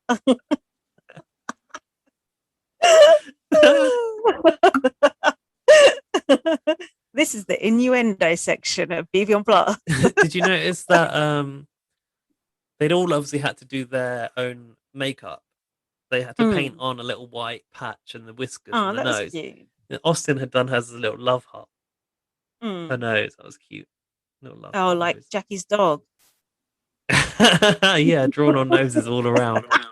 Was that on a catchphrase list? It's not really a catchphrase, but it's something we do mention quite Yeah. often. It came down to Rohan versus Jedson, didn't it? Oh, that was good. I really enjoyed watching that actually. It was really fun. Yeah, it was really tense and it was close, and it kind of annoyed me that Jedson kept blowing too hard and pushing the balls over the edge. It's like you were nearly there. Like, can't you just rein it in a little bit and just get it in the hole? He was getting overexcited. Mm. It's then Roe won, and he was like, "It's the Roe show. It's the Roe show." Didn't he say, "I'd like to thank my parents for creating this absolute champion"? All right, rein it in. That is quite funny. So this plan came about to push for Victoria as a replacement.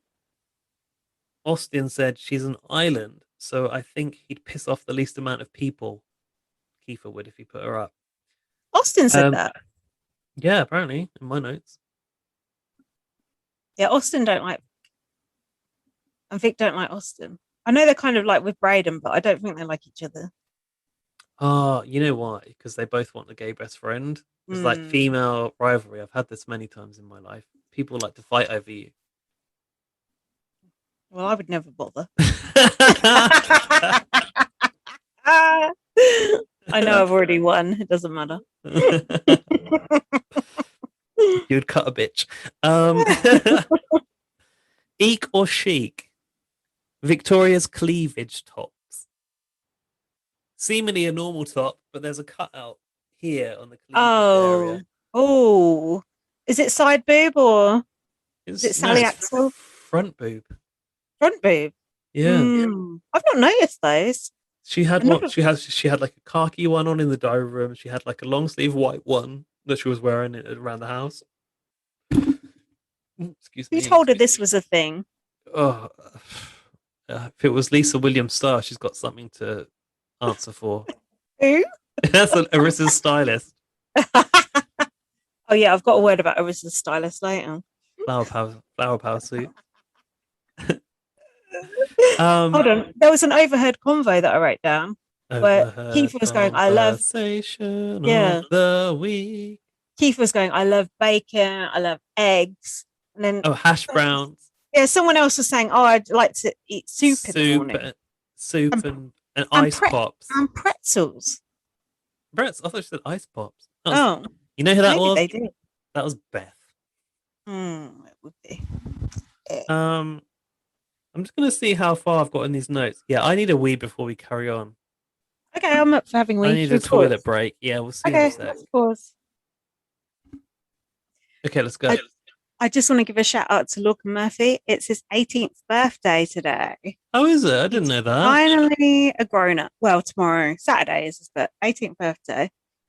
Happy birthday to you. His birthday Saturday, tomorrow. Yeah. Oh, this will drop on his birthday then. Happy birthday, Lorcan. Yeah, happy birthday, Lorcan. Just what you always wanted. Do you know, I've just found out, and I don't know why, but I've come across it in the last week. There's a term for being like of legal age in America. Do you know what that means? What it is? No. It's called like, obviously 18 is not it in America. 21. It's called being of majority age. Oh. It doesn't make Okay. sense. No. Why did they say that? Are you sure that's right? I think so. It said Okay. majority. Okay. And I don't even know why I saw that or where, but I was like, that's weird. And I saw it again. I was like, oh, it means like of legal age or like 18 or 21 plus, whatever. Mm-hmm. Strange. I think what Gaz means to say is happy birthday. Oh, yeah, and happy birthday. No, I did say didn't I say happy birthday? Happy Quite birthday, nice. Morgan. Quite nice. So Rohan got a slot pass as voted by Canada, Hmm. which made sense. He'd been on the fucking slot for 3 weeks, the poor bastard. That made no sense to me. He's not a likable person, so fuck him. Oh, you know the Canadians. They don't want to see you go hungry. Mm. Come in here. Is he a screecher? Sit yourself down there. Have a Wendy's in the corner. Who pulled us? Not pulled us up. Who said the Izzy a screecher thing that we were trying to remember? Who the fuck do you think would actually tell us anything Laurie. about this show? No. Alfie. Someone who actually knows something. Alfie Sheldon. Yeah. Rude to Laurie. Shout out, Laurie. She knows plenty. No, Alfie's being a right know. It's like, oh, actually, like Victoria was jealous of Victoria. I don't Was she care. fuck? I don't give a fuck. I just want to come out with my opinion. I don't care what the facts are, even though you're a Look. fact checker. Listen, we're all jealous of Latoya, okay? Victoria or Victoria? Latoya. What about a Um, fat shame. Actually, you're a fat shamer as well. So since when? I've seen you fat shame. I haven't. Where? What? Saying that Kiefer needs trousers that fit? No, I've seen you fat shame someone off Gogglebox. What? Who? I can't remember who it was, but I remember you going, "Oh, they look so big." Ugh. That's not true. I don't know who it was. I can't remember now. Scarlett Moffat. Scarlett Moffat, I think. It's not true though. He does remember. So Ty is an urban planner, but I'm sure you told me he was some sort of like community support worker in the early days. No, I said he'd be good at the game because he's an urban planner and he is used to, planning things. Oh, also Urbanly. when Rohan got his meal coming from whoever delivers that, skip the dishes. Victoria was like, "Oh, it smells so good," and then she was all up in his plate, smelling his food. It's like, it. fuck, get out of my fucking plate. I would That have is been not like, hygienic. no. Also, is there a conflict of interest with Skip the Dishes and Wendy's? Because you've got two takeaway brands supporting the Big Brother Canada house. That's quite different though. It's like McDonald's and Deliveroo. You can have both. Okay. All right. And do they have? Oh, what I want to know is, do they have Deliveroo in Canada? And if not, why not? I don't think they do. They have like deliver who's Where's Marsha? Deliver obtuse. Where's who? Where's Marsha? Did you say? Yeah. Marsha. Yeah, where is Marsha? Who could Marsha talk to? It's got to be Victoria, hasn't it? Yeah. It's gotta Hey, be. Victoria. If Marsha's not wearing, Marsha better be wearing like the superhero eyes, the mask. It better not be Braden because he hasn't earned it and he don't deserve it. He needs it though. He needs the airtime. Hey, Tina. Oh God, could you imagine? So somebody said you're not happy with the way people are loading the dishwasher. Your secret task is to be more entertaining. Right, where are we? I've no fucking clue. Oh yeah, sniffing the food. Chess. Ty was getting in Kiefer's ear about putting Austin up, basically, and then Kiefer said, "Go on."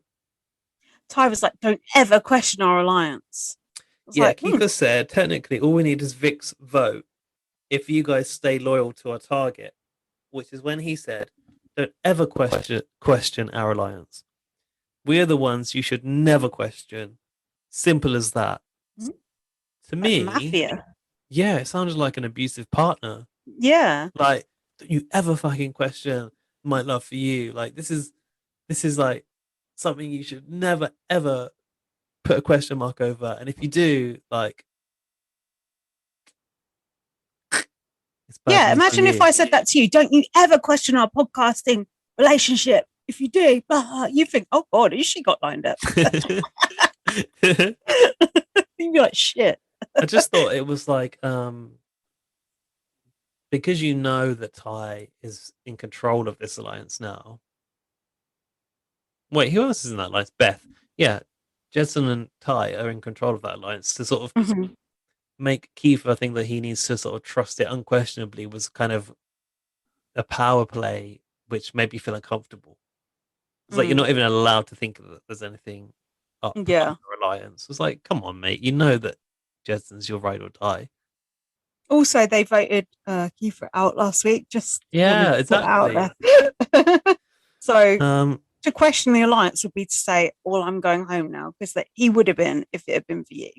Yeah, yeah, true. In the next part of the show, I thought I heard Kiefer say, "What's up, gay moose?" as Kyle walked into the HOH. Did you catch this? No, what did he actually say? But speaking of gay moose, where is Marsha? Hey, Peter. That's what it sounded like. What's up, gay moose? I'm like, maybe that's Haida Guai for like, what's up? What's up, mate? Who knows? Vic said, I just wanted to make sure we're still good. And Keith said, yes, but there are a lot of people throwing your name out there, which I don't think is true. He said he was going to say this to her. No, but Kyle was throwing her name out there. He said that Kyle was begging for people to convince Kiefer to put Victoria up. But was Kyle doing that? Yeah, he was. Oh. But then Victoria says at the end of that conversation with Kiefer and the HOH, can I bring you a coffee? Because we all know that coffee and tea is worth £1 million in the Big Brother house. Oh, God. I don't like tea and I don't like coffee. Was that on our list? I think it was. I think so. Kiefer was failing to bluff to Austin after promising her safety. There's a flashback to promising her safety. And he said in this conversation that some promises are going to be broken. Yeah, and he said, this is Big Brother. And then Austin said in the diary, this is so typical Kiefer. He is so full of absolute bullshit. Agreed. That's what they're doing down in Haida Gwaii. Just can't understand what they're saying because their language has nearly died out. What up, gay moose? In the final part, it was the POV ceremony finally, and it felt to me. I've written finally. This episode was dragging on. I was like, how is this only just the POV? Kiefer said, "I wore red to let people know I'm the fucking butcher." Oh, and he called us. Is this when he called himself the Keith Grieper? No, Grim Kiefer or something. Yeah. That was the start of the next episode, I think. There's a conversation outside, wasn't there? When he had the red hoodie on. They were like, oh yeah, Tina and Tara, I really like this hoodie too. It's like, do you fuck like his hoodies from like easyprint.com? Like, no, you definitely don't. We should know. Yeah, I should know. Shout out to the BB on Plus shop.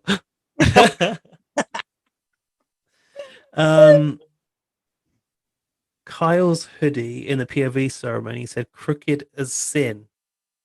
Did you notice that? Kyle's or Kiefer's? Kyle's. Oh, okay. Yeah, it looked like he borrowed it from the Kiefer Spring 2021 line. What did you think? Equal chic, Victoria's flower earrings. I don't think I noticed those. They were like a little kind of faux. Oh, were they quite small? Quite small and gold. Quite big, no? Look like a sort of, you know, those sort of imitation flowers you get in like Wilkinson. One of those in her ear, pink one. I'm going to say chic. I thought eek, but I thought you might like well, I've not seen them, but I'm going to look out for them. What am I looking out for? That and what was the other thing I was looking at? Oh, Rohan's plumped up lips. Fillers. Rohan's lip fillers. Okay. I guarantee anything you, else, let me know. This is the only Big Brother podcast. I'll make a list.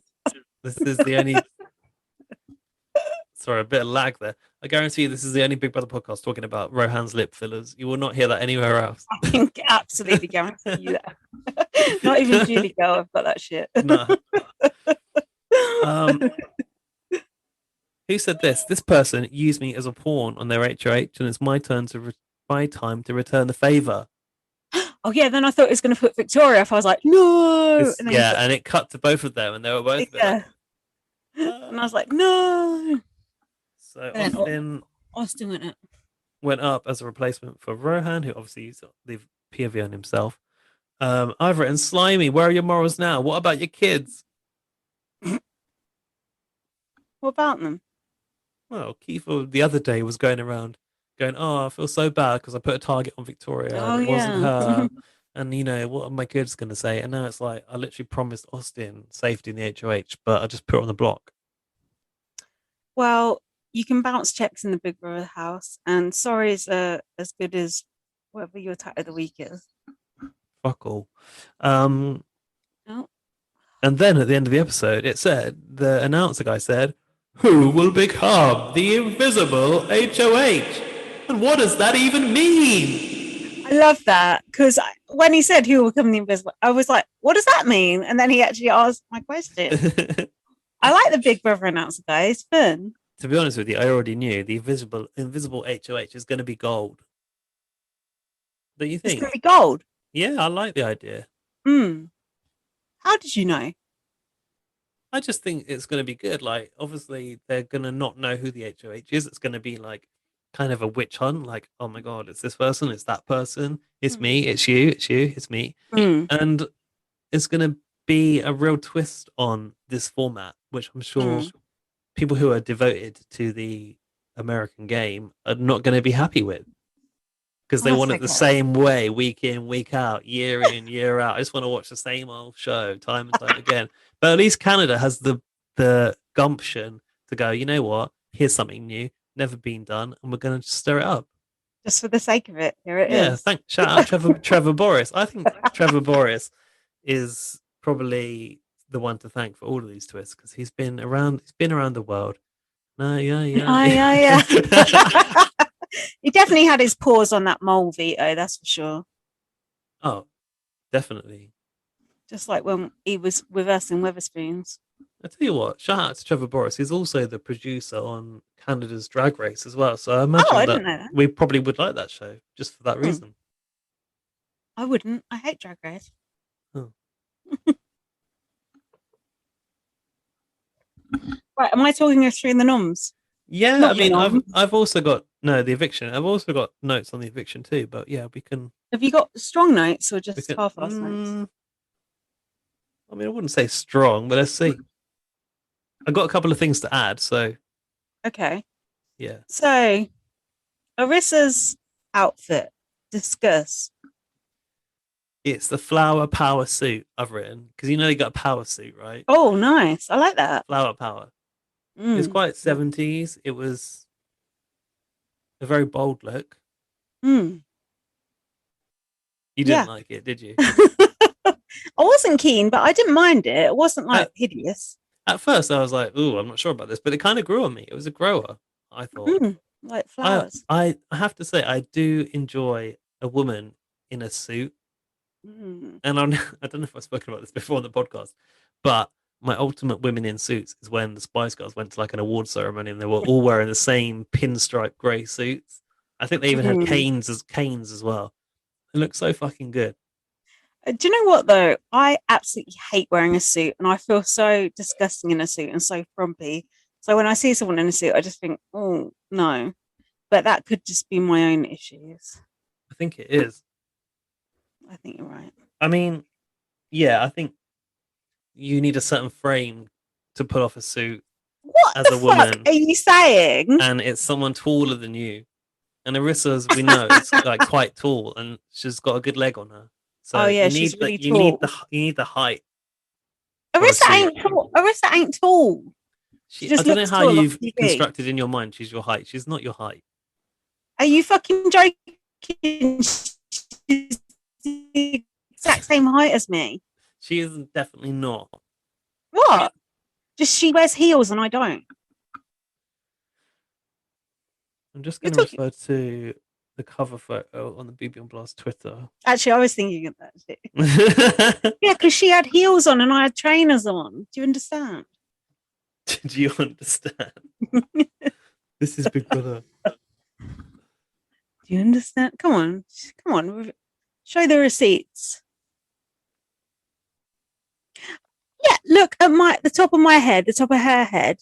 She's got big hair. That's different. No, your shoulder height is entirely different. It ain't that much different. She ain't tall. Let's put it that way. Also, I'm pretty sure you mirrored this picture so that you were on the other side. I haven't. I was on that side.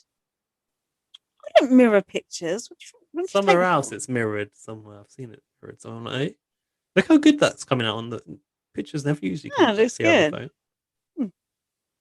There's the receipts. We have met Arissa. This isn't good for the audio. Or is it? Oh yeah, by the way, if you want to watch this, it's on YouTube. Or just look at our Twitter header photo, which is what we're looking at now, at BB on Blast, and follow us.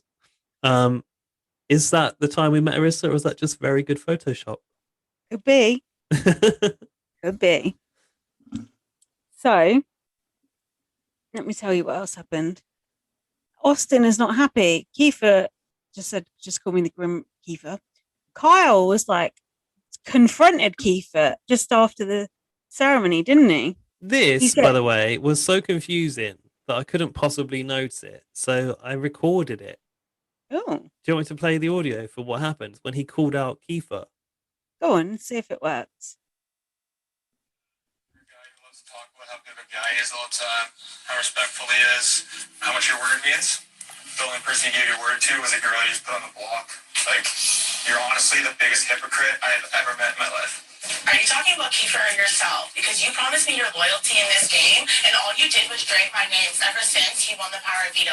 Not only did I keep your biggest ally safe last week, you promised me your loyalty. You really think people aren't going to tell me how you've been dragging my name and you have the audacity to give me a hug yesterday? What else have they been telling us the whole game, Vic? They're doing the same thing. Your ass is grass. Oh, I know. I'm okay with that.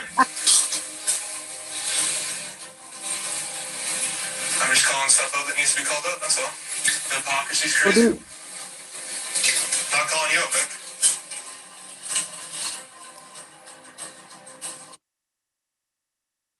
Did that help? The whole time, Kiefer was actually eating popcorn very audibly, but it didn't Was come out on the he? recording. It's like ASMR. I was like, fucking hell, Kiefer. Are you Where did you serious? get that popcorn from? Are you serious? Was he really? Yeah. I don't remember that. So basically, Kyle decides, I'm going to have a go at Kiefer here. And then Victoria goes, oh, here's a scene I can steal. Right? And she did.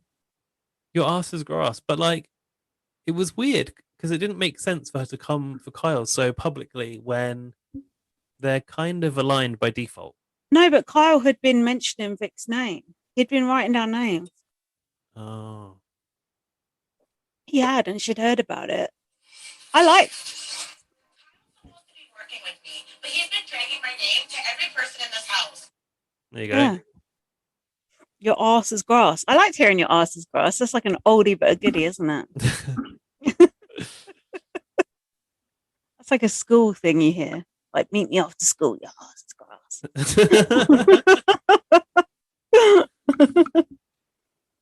So Kyle then replied to your arse is grass. I know. and I'm okay with it, he said. Kiefer had absolutely nothing to say in that situation. I know. You know, too busy eating the fucking popcorn. So then Kyle was talking to Tina and Tara, the Oldies Alliance. He said, "Oh, it's good that I've taken the heat off you two." I've said there was no heat on them. Then we had some music. Have you noted this? I want to know if you've said the same as me. Oh, that doesn't really show your outfit. Talk about it. Well, versus jacket. Well, no one thought the BB-9 was gonna be this way. We're telling housemates. Sheldon, Brooke, and Angela. Things were going great. And then COVID came in from nowhere. It shut down BB-Can 8 and everyone was sad and it was too soon. But BB-Can 9's there for you. When you can't leave the house. Thank you. I wrote down the exact same thing, fake Friends music. And I don't even watch Friends. Then I was trying to workshop what we would normally do for like if something is fake something, we put an F on the front, but you can't put an F on the front of Friends. No. fake friends. Why is BB Can doing that fake friends music? I've got no idea. Do you want to hear it again? Yeah. Oh, that does look really cute with your outfit. Let's talk about it. Well, oversized jacket. And it was so shoehorned in. It was like, oh, here's a scene of Austin and Braden with some Friends music on. Is it because they drink iced coffees like Central Perk? I've got no idea. Weird. Very weird. That's funny. I thought we'd both pick up on that. Of course, everyone was going to notice that. So then Victoria said, "You're staying to Austin." I've put, "You can tell they don't like each other from this hug." What about Kyle not knowing what hypocrisy really means? Is that not your fake Jade video of the week? Yeah. He was like, "I know what hypocrite is, but I don't know what hypocrisy is." It's like, well, don't take fucking Einstein to put the two pieces together, does it? He's like, oh, dude, like I've just used that word twice in a week, and like, to be honest with you, I don't really know what it means. And Roha's like, do you actually not know what it means? Or like, you're just making a scene. Doesn't it mean like, isn't it like the same as like hypocrite? And then I'm still Rohan's drinking. basically like, yeah, it means the same as hypocrite. Shoo. The distraction in here. Sorry, dear. I've just recreated that entire scene in the ball pit for you. So let's move on. Jack just said that's Big Brother because he's doing a Kiefer. Hold on, I got things to say about the ball pit. When Victoria come in, Hold on. Kyle went, "You've got." Kyle went, Oh, that does look really cute with your outfit. Let's talk about it. We need that as a ringtone. Kyle went, "You've got to calm down for a second." That's never a good idea to tell a woman to calm down, is it? No, it is not. Okay. And then Ro went, "You were watching from the bleachers." The bleachers, like in a high Where's the school building. bleachers? It's like that bit in the gym, isn't it, where people sit, like in the faculty. The benches. Yeah. Okay, where are we now? I'm taking your lead. Do you know what? I really want to get that fake Friends music and use it as the intro for the pod this week. Yeah, that'd be good. What did we want to ask Arissa as well? It's Ask Arissa. What did we want to ask? I don't know. There was something earlier that we wanted to ask. I can't remember what it was now. I don't know. We'll figure it out. Man. Who's leading this? Is it me or you? You. Vic said Oh, she was. wow. Vic basically said she was fuming. Hmm. Wasn't quite fumigating though. So then Beth and Ty were saying they want Austin to go. Beth said, "I'm scared of her. I think she's jealous." They said, "I think we'd be no, I've said, I think they'd be better getting Kyle out as he's in a strong duo with Ro. Austin is with Braden, who doesn't do anything." Tina said, "My knees hurt. That's because she's old." The matriarchs of the house, they were set on a secret task. Wait.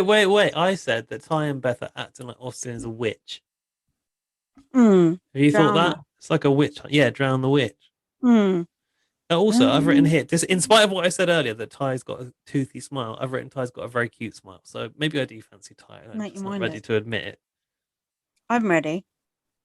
I'll go first if you don't want to.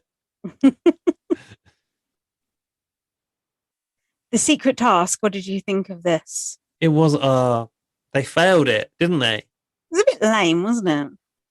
So Big Brother called Tarantino to the diary room. I thought Went they'd into broken the Tarantino. rules, didn't you? Mm. I was like, oh, rule break. Brilliant. They're about to get punished. Don't you think that's sus though when Big Brother calls two people to the diary room? Because Big Brother Never. International never calls two people to the diary room, so it just Yeah. looks fishy to begin with. The weirdest thing is that even in spite of watching Big Brother Canada, in my head, when two people called to the diary room, I was like, they've been talking about nominations. That's where my head went. Or they've been racist. All that. One or the yeah. other. Or You they've said, sexually assaulted someone. unfortunately, it was nothing even close as that interesting, like anywhere near as interesting as that. It was the fact that they were the matriarchs and they had to decide like how to divide up the alcohol. But in the end, all it meant was bring the alcohol out of the storeroom, And they got to drink a glass beforehand. which Big Brother said you can chug a glass yourself if you want. Like Mm. Big Brother had to tell them to do that to make Yeah. TV. That's what you've got to do with Canadians. They're so damn nice. You have to tell them to chug a beer. It probably said in brackets, "Do you want good TV?" Mm. But the whole point of it was they were supposed to get into the pantry Pantry undetected. situation. Yeah, and then Braden was hanging around, like going, "Don't be a secret mission buster, you fool. This could benefit you. Just shut up." But I don't think the secret mission culture exists in Canada. Okay, I know that we see them happen, but like I don't think it's ingrained like it is over here. No. Like I feel like for a UK person, if you suspect something, you know to shut your mouth, because 9 times out of 10 people are keeping it quiet, because in the end you win something, right? Win some. So did you notice they're having this party look like the middle of the day? It's like on soap operas when they're like at a nightclub and then they come out and like it's like broad daylight. They're like, "Oh, I'm going home now." It's like, what the fuck? What's going on here? Do you know what I'm talking about? Vaguely. I'm sure that they put clips of this party in the previous episodes, like funny bits, because oh yeah, and it had a bit of the fashion show in it, didn't it? Which we got to watch. Oh yeah, but like in the last episode at the start, Ty and Jed were taking off their clothes, and Victoria was going, "Oh, it's getting hot in here," and then we didn't see them actually do that until the next episode. I was like, "Oh." The way Victoria was acting during this party, I was getting big Kinger energy. Oh, wow! I didn't think. Do you remember I said she was like? Do you remember on the first episode I said she was like Becky? Come on, you bastards! Oh yeah. Victoria's like Becky. She's like Kinger. She's like just will do anything for attention. Do you know what I mean? Girl. Yeah. Yeah, she's just like anything to like get people to notice her. Like Jade, like in the strip poker. Victoria's like of that ilk to me. I thought she was going to pull several muscles the way she was flipping going her along legs the couch. Around. Yeah, like doing the splits and like putting her foot up next to her head. She's the best. So they also had like a spin the bottle competition, didn't they? And I'm sure the worst bit for you to watch was when Tina decided to like chug the mayo. Oh, Jack I don't was think really she decided. upset by that. Jack was like getting really angry about that. Like, "Oh, I don't like seeing things in people's mouths." Oh, surprised me. Thought it'd be you. Yeah, it was gross. Upset by that. Yeah, it was gross, but yeah. And we saw spin the bottle. Come on, we've been doing this shit for time immemorial, like for 20 years now. Stop. And we did Braden see Jed. And Jed had a kiss. Who was it? Braden kissed Jed. Jedson kissed. Oh yeah, Braden. you're right. For some reason, I've written down Jed and Ty kissed. Why would they? No, but I'm here for that. Do you remember what Beth said to Braden? Oh, something like, "You're in the club now." Welcome to the club, babe. Kick her out the club. Kick her out the club should be on the quotes as well. 100% should be on the quote list. What else happened? Oh, the showmance is being broken up, which is a relief. Austin and Kyle, potential showmance there. It's hardly Helen and Paul being up for eviction at the same time, though, is it? No. Austin was going, "Kyle is funny and charming," if you say so. Just about as charming as us when we speak away from these mics by 25 centimeters. That makes no sense to anyone except us. Oh yeah. It made no sense to me as you say. Kyle said he thought that he was going to dominate the comps. What a dick. Like, really? If it was a frowning competition, maybe. Then the Beth's dirty edit continued. I felt. Did you remember the scene they were in the hot tub area where they have those communal coats, the fluffy fleeces? Yeah, that is a bit gross if you think about it. And Tara goes, "Should we wash these coats?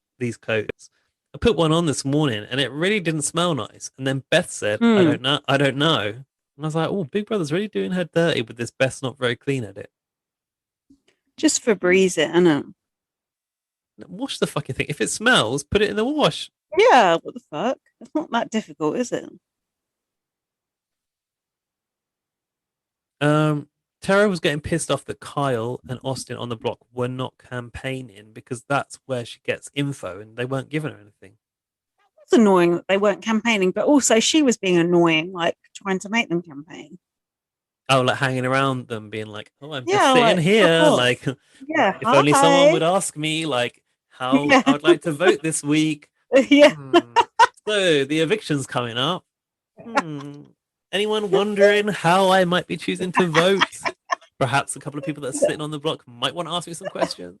They're like, nah, we don't care. They're like, fuck off. Austin said, "I don't see Tina and Tara flipping." And then I've written good luck with that because I thought they were actually going to try and come for her. But also, Yeah. you're not campaigning. So how do you actually know how all these people are going to vote? I know, it's dumb. And also they were trying to stake up an Austin vote, weren't they? Mm-hmm. And they said Tina and whatever the fuck said, should we TNT. go after the target we can visibly see or the one we can't see? And I thought, oh, like the invisible HOH. They're already bringing that into the conversation. I'm drunk now. I don't know what. I said that Kyle was pitching to Jedson that he and Rohan are the ones that can take. Oh yeah, they can take a shot at Kiefer. I thought this was quite a nice argument. Kyle basically was talking to Kiefer and Kyle and Jedson in the HOH room, in Kiefer's HOH room, no less, and was basically like, "Look, someone's going to have to take a shot at Kiefer at some point. It's not a good look for you guys. Kyle, myself and Rohan can be the people that will do that for you. You guys don't get any blood on your hands.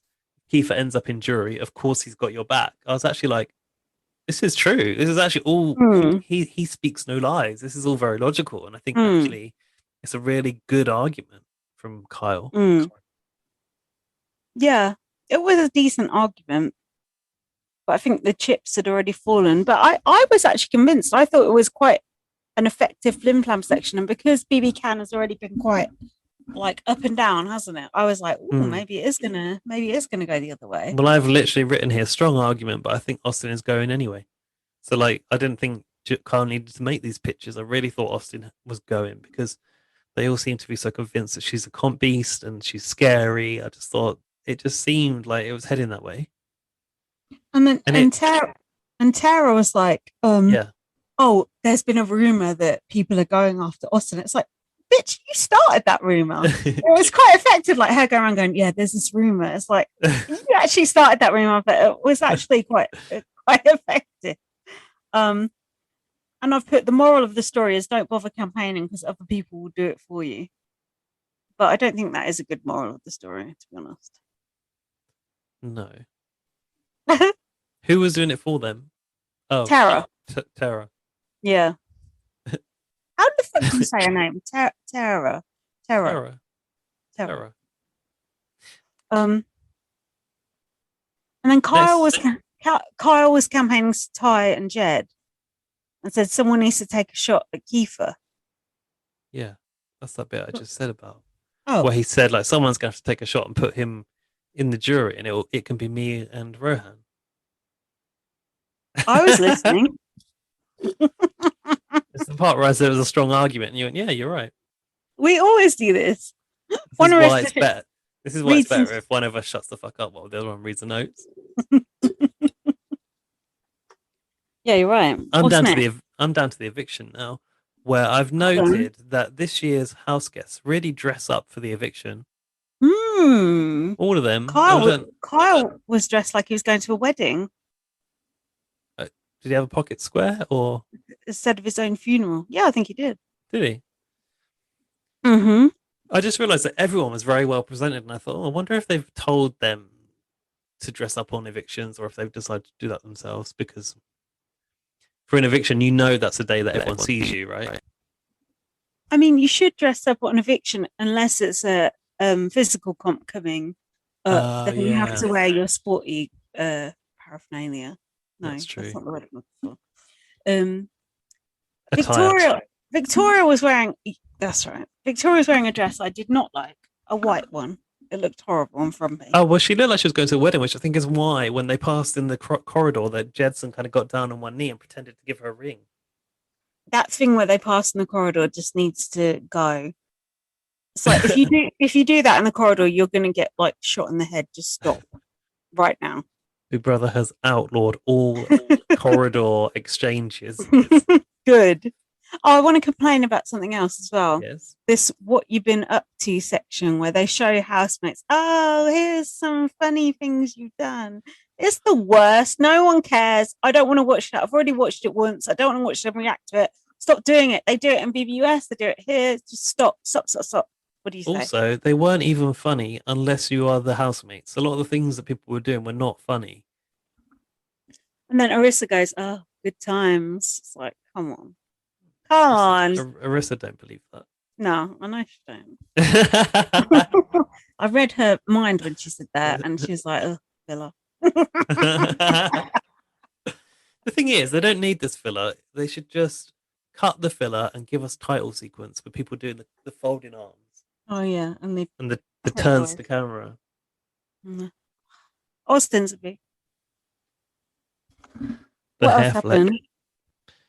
Kyle said, "You're going to be bored without my riddles."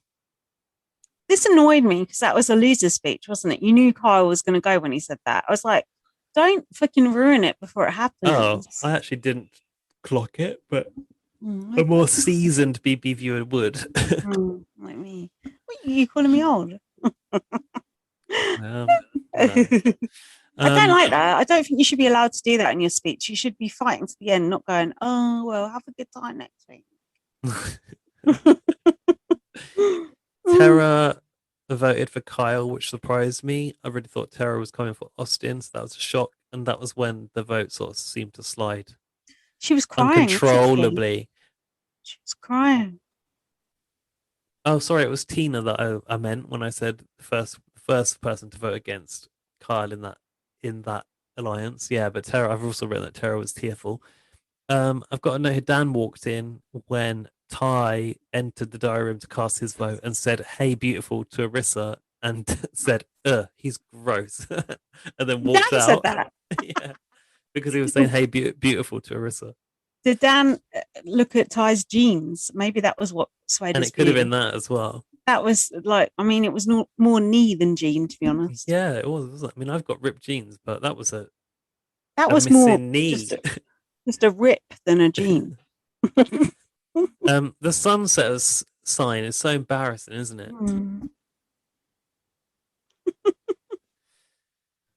Rohan still voted to evict Austin, I noticed, which I thought was nice because you could have like gone with the house and been like, I like that. I appreciate that. Know. Loyal to the soil. Don't be a sheep. Stick with your alliance till death. Has Arissa always said, "I'm sorry" to the evictee before she tells them they're evicted? Or is that a new thing? Fuck knows. I wrote that Kyle was clapping himself as he walked out because there's no audience, which was kind of cute. Kyle, pack your eyebrows and go. What did Kyle say when he got to the top of the stairs? I didn't hear it. I didn't understand it. It was Like, inaudible. He did some sort of hand signal, probably the solution to his last riddle or something. Who knows? Probably put some hand sanitizer on before he come out. And I said to Jack, I'm going to actually ask Arissa, why the fuck do these housemates have to wear face masks and you don't? Should we ask her? Come on, let's ask. Go on, ask her. Oh, I'm gonna ask her after this and see if we can get a response. All right. Well, if she does, it might not be suitable for broadcast. Well, if it ain't, at least I'll know. It's probably like a health and safety thing, isn't it? No doubt. But yeah, you're right. The host is the person that's moving about in the world. The person in the house is posing the least risk. It's just to protect them from Arissa and everyone else in the crew. That's what it must be. Must be. So I had some titles written down here. You're going to have to say that again. You had some what? Oh dear, the lag. I had some potential titles written down here, but none of them are any good. Oh. Go on then. Showtime's up. Yeah, we'll have that. That'll do. home time. That doesn't really work very well either. I don't really want to have showtime in the thing. That was about it. Pretty shit, to be honest. Quite like home time, but it doesn't make. I think It I think makes no Showtime. sense. I think Makes no- Showtime is no. It makes sense, but I think Showtime is not a big enough focus of No. anything for it to be relevant to anyone. Nah, fuck showtime. So Arissa Someone- said Go on. in the interview, she said, "How is Rohan going to do?" To which Kyle responded, "I think they're going to do well. One of those 6 needs to win a comp." I was like, has he heard the question? She asked, "What's Rohan going to do?" And then he started talking about the entire alliance, the Oddballs alliance. I thought he was just referring to Rohan in the, non-binary. Non-binary sense. I did notice that as well. I thought, He said, "We'll see what happens. I'm sure." Oh, about Austin. Arissa asked about Austin, was like, how much of that was real? Kyle said, "We'll see what happens. I'm sure we'll talk when she gets out of the house." And Arissa, in an unconvinced tone, said, "I'm sure you will." Also, the Showtime ear. Oh, no. No one knew about that, did they? No. We didn't want to. Were you sad to see Kyle go? No. Huh? No. Kyle was No. filler. He's annoying. Kyle was the replacement that should have stayed on the bench in the bleachers.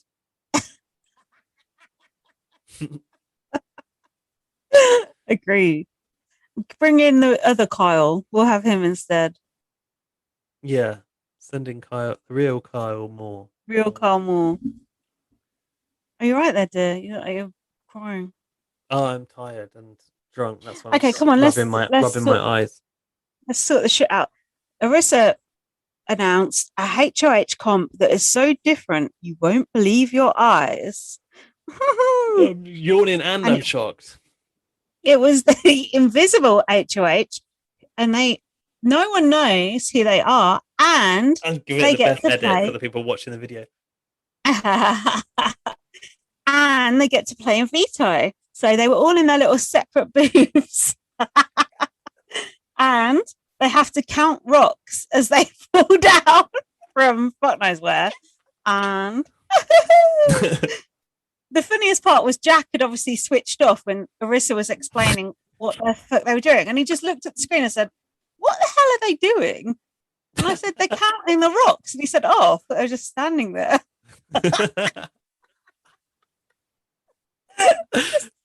What the hell are they doing? I don't know about you, but I was waiting for Anthony from the Pretty Boys to crawl out of that hole, like in the Tomb Raider. Why? Do you remember when he crawled out of that ditch? I do. Yeah, I do. That wasn't Anthony. That was someone else, I think. That was definitely Anthony, wasn't it? Was it not Anthony? Oh That no, was- that's racist. Racist. That was. I forgot what his name. Hold on, you've got It a bit of wasn't a pass. Anthony. Andrew. It was Andrew. Andrew. Yeah, See, that, the I think names you are get a bit of a. similar. You just about got away with that because of The thing is, the Andrew AN. was like about 10 times the size of Anthony. Yeah, you're racist, but you're tired, so it's fine. So I actually like these ones where they have to count stuff. It's kind of fun. It's like old school. What do you think? What do you think of the invisible HOH and the concept in general? I like the idea because I think it's gonna have everyone asking questions about who is really that person. What I also enjoyed. Do you think it's going to send shockwaves through the house? Definitely. What I also enjoyed was that Arissa was explaining it, and she goes, "Does everyone understand?" And then I'm not sure who it was, but someone went, "Nope. How will you know if it's you?" And she was like, "On with the competition." Like basically, just ignored it. I didn't want to hear that if you didn't understand. Yeah.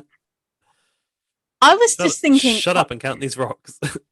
I was just thinking, is the person actually going to be able to keep it secret? Because I could see someone sort of going like, Do you know what I mean? Well, this is the question I have. Are they actually allowed to tell other people in their alliance that they are the HOH or not? It said, Arissa said, no one will know. Like, you cannot tell anyone. No, I like it. I like the way they were like, "Oh, the only privilege you don't get is the HOH room, which is a small price to pay for like no blood on your hands. I think this could see someone big going out like Ty or Jed, don't you? Because you can just do it and not get any of the blowback. Good point. Unless they win it, of course. Yeah. It's time to make a big move. Surely if you're invisible eventually... HOH, you've got... Go on. No, go on. You've got to make a big move, right? I feel like you should, but does it eventually come out? Like, surely you talk about it the next week, and then people know, and then it will eventually, the blood will eventually get on your hands. That's a good point. No, hopefully not, though. But then you never know with Bibi Can. Look what they did to Topaz. Don't you remember? Yeah. And she was like going for Risk was like, come on, talk us through all your possibilities this week, and she just totally fucked her game. I thought that happened to Ica when she was doing the letters. No, they couldn't. Oh yeah, that's it. It was both, but Ica was already on the way out then. But Topaz was still very much in the game, and she just totally blew up her whole game. That does bring a vague. Yeah, that's a long time ago. Yeah, she was like the HOH, and then she was in that room, and Arissa was like, "Come on, talk us through your options." And Topaz was like, "Blah blah blah. I could put at this person because blah. I could put at that person because blah." And that's not even the thing people remember about Topaz because. Yeah, exactly. But when Ica was in the letters, could they hear her? I'm not sure if they could. Yeah, they could. Don't you remember Andrew Gordon and Kenny were like going, "Fuck you." Yeah. They were like fuming because they couldn't get a letter from their mum, the little pussies. Fuck it, I'm a twat. Fuck you, Kenny Brown. That was a shit season and annoying. Fuck. I was a little disappointed that we didn't find out who the HOH was going to be. I actually thought we were going to. Did you? No. You never do. I just thought this one was going to be different. The thing is, they could have counted those rocks for hours. That's true. I like that. I noticed that even at the start, like people had totally different numbers. It's like, come on. Oh, really? I thought they were quite on the same page, but perhaps I'd missed who was out. Should we do the emails? Yeah. Can we have a break first? Yeah, okay. Thanks. Join us now as we open the bulging BB on Blast mailbag. What's in a mailbag this week? Fuck all, apparently. Yeah, fuck all. There's an email from Laurie. So there's actually 2 emails from Laurie, and I got an entire new drink for this section, and it's nearly a pint of beer. Mm-hmm. Well, not really. It's going down quite smoothly. I'm sure you'll be fine. There's only 2 emails to go through, and you said it might be a long one. It's really not. It's a very short one. Because we always ask for short emails. Laurie said, "Bravo to the genius who came up with the whack-a-mole comp this week. Ridiculous." Which is actually what I want in a comp. Agreed. Can you not drink that drink while you're reading the email? And counting falling rocks. Brilliant. All it takes is to lose is to break concentration. Love it. And with Kyle gone, the curse of the cis white male winning a reality competition show is officially over. Yay! Well, for this season of BB Can. Shit, I didn't even think of that. That's really good. Yeah, he's the last white male standing. That's brilliant. Well, to be fair, Gaz is trying to compute this shit. He was the only straight one. Right? Is he? I mean, Josh was the only other white cis male, right? Yeah, male, yeah. Yeah. That's really good. I'm happy about that. Oh, I just feel there's underrepresentation for the white people in BB Can this year. Poor men. Not all men. Blah, blah, blah. Ta-ta for now, Loris and Laurie. we But have any didn't she send, DMs? but didn't she send an updated email? Yeah, but we'll come to that one in a minute. What about the YouTube Oh. video? Were there any comments on that? Mm-mm. Well, I don't None? know. I don't know. Have a look. I'm having a look now. I'm looking at what Alfie sent us last. He was saying the live feeds have been down for a long time. Oh, Rowan said the same thing. She said they've been Yeah. down since Monday, so our podcast will be up to date. Mm. Oh, me and Alfie have mainly been talking about BB12, which is not very helpful. Guess what? The only comment on the YouTube video is also Laurie. One good thing about quarantine, BB on Blast videos, said Laurie. Mhm. Look, Enjoy we need mine. more. We need more feedback here. Lorcan, I'm looking at you. Matthew Pegazzani, I'm looking at you. Richie W Forever. Anyone new? Send us an email for next week, please. We want to know your thoughts. We want to know who you want to win the Invisible HOH. We want to know who you want to put up. We want to know who you want to win the competition, like the whole show. Email us to bbonblastpod@gmail.com and we will email out any old shit that you send us next week. Braden Harvey, where have you gone?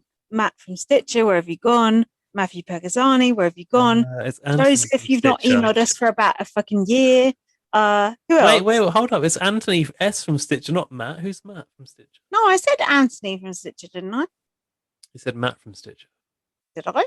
Oh God, I must be drunk. Alfie was saying in our checking chat that Kyle is one of his least favorite house guests ever. He repulses me. Oh yeah, he did say he repulses him. Very strong word. And also Jack, when we were watching it, said this guy is horrible. So it's obviously a feeling. Gives people the ick. Hmm. Anything more from that? The fashion show that we didn't watch. Actually, I did watch it. I remember Did you? Alfie said, I opened it and I started to watch it and I thought, this is really boring.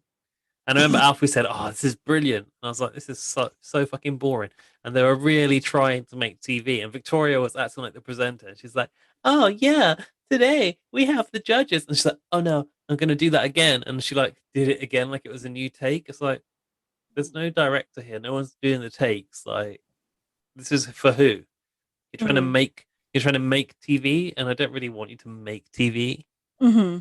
I want you to just be good TV. Don't make good TV. Oh, last week when Matthew Pagazzani sent us an email and then we said, send us a picture of your cat. He did send us the picture of the cat. Did you note that? Matthew didn't send us an email. He must have sent us a DM. And it was in BB on Blast, yeah. He sent us a video of the cat, which was nice. Obviously not something we can share on here, but he did have a bit of a Towie vibe. What, by a DM? On DM, yeah. Oh, right. I didn't see that. He said he's a little shit. Hold on. Have we read this one? Yeah. My God, this beer is really sickly that I'm drinking. Oh, is it horrible? What is it? Mars bar flavor? It's like, yeah, it's the flavors of a Mars bar and it's 10% alcohol. It's quite high, isn't it? Yeah, that's very high. What are you doing for Easter next week? Is Easter next weekend? Mm-hmm. What can you do for Easter in lockdown? Not a lot, right? Eat chocolate. Oh yeah, I did get that chocolate egg from the chicken shop, so I'll probably be having that. Mm-hmm. I have got Dan an Easter egg, but Dan doesn't like chocolate, so he only likes the only chocolate bar he likes is a crunchy. So I got him this like honeycomb egg. That sounds nice. Yeah, it's like some fancy one from like some handmade chocolate brand. But other than that, like I don't really have Easter plans. Nor like I suppose. Well, actually, you know, the government said at Christmas time, "Oh, yeah, sorry guys, you can't do Christmas. Do it on Easter." People can't do that either. So, like once upon a time, I'd go to see my family at Easter, but I'm not bothered about Easter. Are you? No. When was the last time you saw your dad? Came to visit me in my flat last summer. How often do you normally see him? Not very often. Christmas. A couple of times a year or something. A couple of times a year, yeah. I'm looking forward to Easter. I'm looking forward to seeing my mum. Oh, I am going to do something, but nothing. Your mum did. I can mention this. Your mum did visit you once though as well. She did. She came in like September, whenever you were allowed to come. That's when she came. Yeah, it's Yeah, it would weird. be So nice to actually, and hopefully I'll see you again. When was the last time I saw you? I think you came here for a podcast probably, and it was that one where Dan was shouting out the window. What version of Big Brother were we doing then? BB Can 8, probably. Was it BB Can 8? No, it was later than that. It was like August, September time, wasn't it? Australia, maybe. Hang on. If you can't hear me, I'm going to pause. Okay, now we're back. Sorry, we've had some technical difficulties. And we may continue to have. Yes. Yeah, but we're wrapping up now, so bear with. When does BB Australia start? As far as I know, it's going to be in April sometime. I think they said the 12th of April is the date people are thinking it's going to happen. So that's really actually just a few weeks' time, right? Jesus. I think if the worst comes to worst and we're like a bit stretched thin for BB Can and BB Australia, we could do BB Australia, but in a bit less detail than BB Can, you know. I really like Australia though. I do too, but well, it's up to you. We could do two if you want. We're going to have to. Takes me back to the days of doing BBUK alongside US. Before we go, hopefully the internet will hold out. Let's just cover the Judy Girl versus BB on Blast, BB Can 9 Raw. Judy Girl even mention this ever on their podcast? Because I've been listening and I haven't heard them ever mention it. Although I'm not too behind. I heard them mention it like once, but I also heard them talk about their own draft. So I was like, huh? I was really confused. Come on. Do you know who lost a player in the draft this week, Lynsey? No, I have no idea. Drafts are just not for me. I just don't understand it. Now, Laurie has very kindly updated our draft. And is it the one we did or the one she did? We read out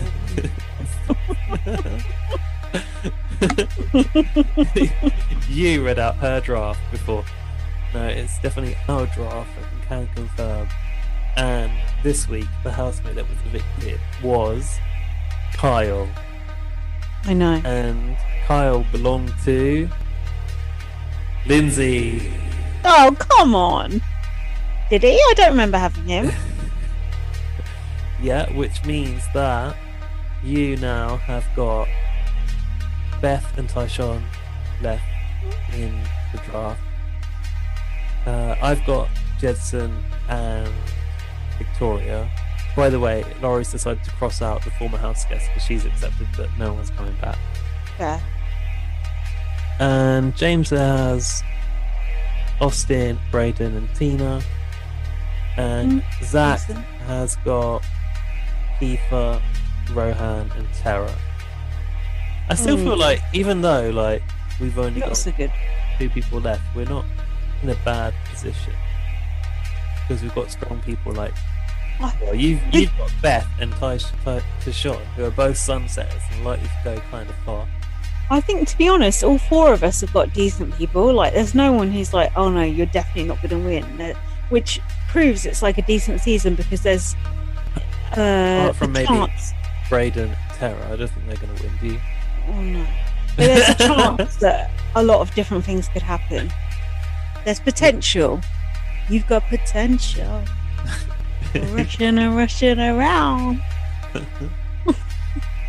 So that concludes another thrilling installment of the BB on Blast versus Judy Girl BB Can 9 draft. You're thrilled that we agreed to take part in that now. Well, I wouldn't mind, but they don't even talk about it. It's just like, I don't even want to be in a draft. Now I'm in one and we mentioned it and they don't even bother. So it's like, why am I bothering with this shit? I love Judy Girl though. Julie Girl. We need our own theme tune. Oh, you're going to sing it? What is it? No, we don't have it, but are you going to be willing to write it and sing it, which is basically what James did with his? No. Dan once, I was like, before I moved into this flat, I was living in one room, right? And in the shared flat, I had so much crap in my bedroom because everything I owned was crammed into one room, and I needed to get rid of some stuff. So Dan set me like a deadline, and he was like, "Oh, if you don't meet the deadline, I'm going to give you a forfeit." So we agreed to it, and then lo and behold, come the deadline, I hadn't sold all my stuff on eBay, and I still had boxes of crap all around the place. So the forfeit that he sent me was to write a theme tune for BB on Blast and play it on his ukulele, and I was just like, I'm not doing that. Like, I didn't know about this. No, I've never told you. So I just can't possibly do that. I was never going to do Can't that. Dan write us a theme tune? Yeah, he could actually, because he actually plays ukulele. Like, what's the point of me trying to strum a ukulele that I can't play? And I can't sing either. I can't play and I can't sing. I don't like tea and I don't like coffee. So, are we done? We're done. We're done. I'm done. I'm so done. I'm drunk. Oh yeah, let's wrap it up. Thing is, I'm drunk and I haven't even said anything outlandish. Well, I don't know about that. Well, no, don't even. Follow me on Twitter, LightUpVM. Follow me on Twitter, BP_superfan. Read my book, First Take It Girl. Oh, I see the book comes before the brand. Follow at BB on Blast on Twitter. Because the book is actually like an important thing. Follow us on Facebook, follow us on Twitter, follow us on Spotify, follow us on Stitcher, follow us on Red Circle, iTunes, subscribe Spotify, on Amazon Music, where such heavyweight listeners such as Rowan being _loud. Hey, Rowan, she's got Amazon Music. You said it's for old people. Well, who? She is old, you know. She's 14. She's old like me. Thanks for listening. Send us an email, for God's sake. For God's sake. Who will be the invisible HOH? HOH. We're the only cunts on the planet who don't know. I told you that I do know, but you don't want to know. Oh, you do know? Is it someone good? Or... I've seen it on Twitter. You told me not to tell you earlier. I don't believe it. Is it someone good or not? I love the way we were so going to wrap it, and then you're still here, dragging it out. Okay, never mind. Moving on. Let's finish it. Nice. Who knows when? Who knows where? Jesus will come when he needs to. Please wrap it. End it. End it now. Bye. Bye. Bye. God, that was painful. Don't say that was so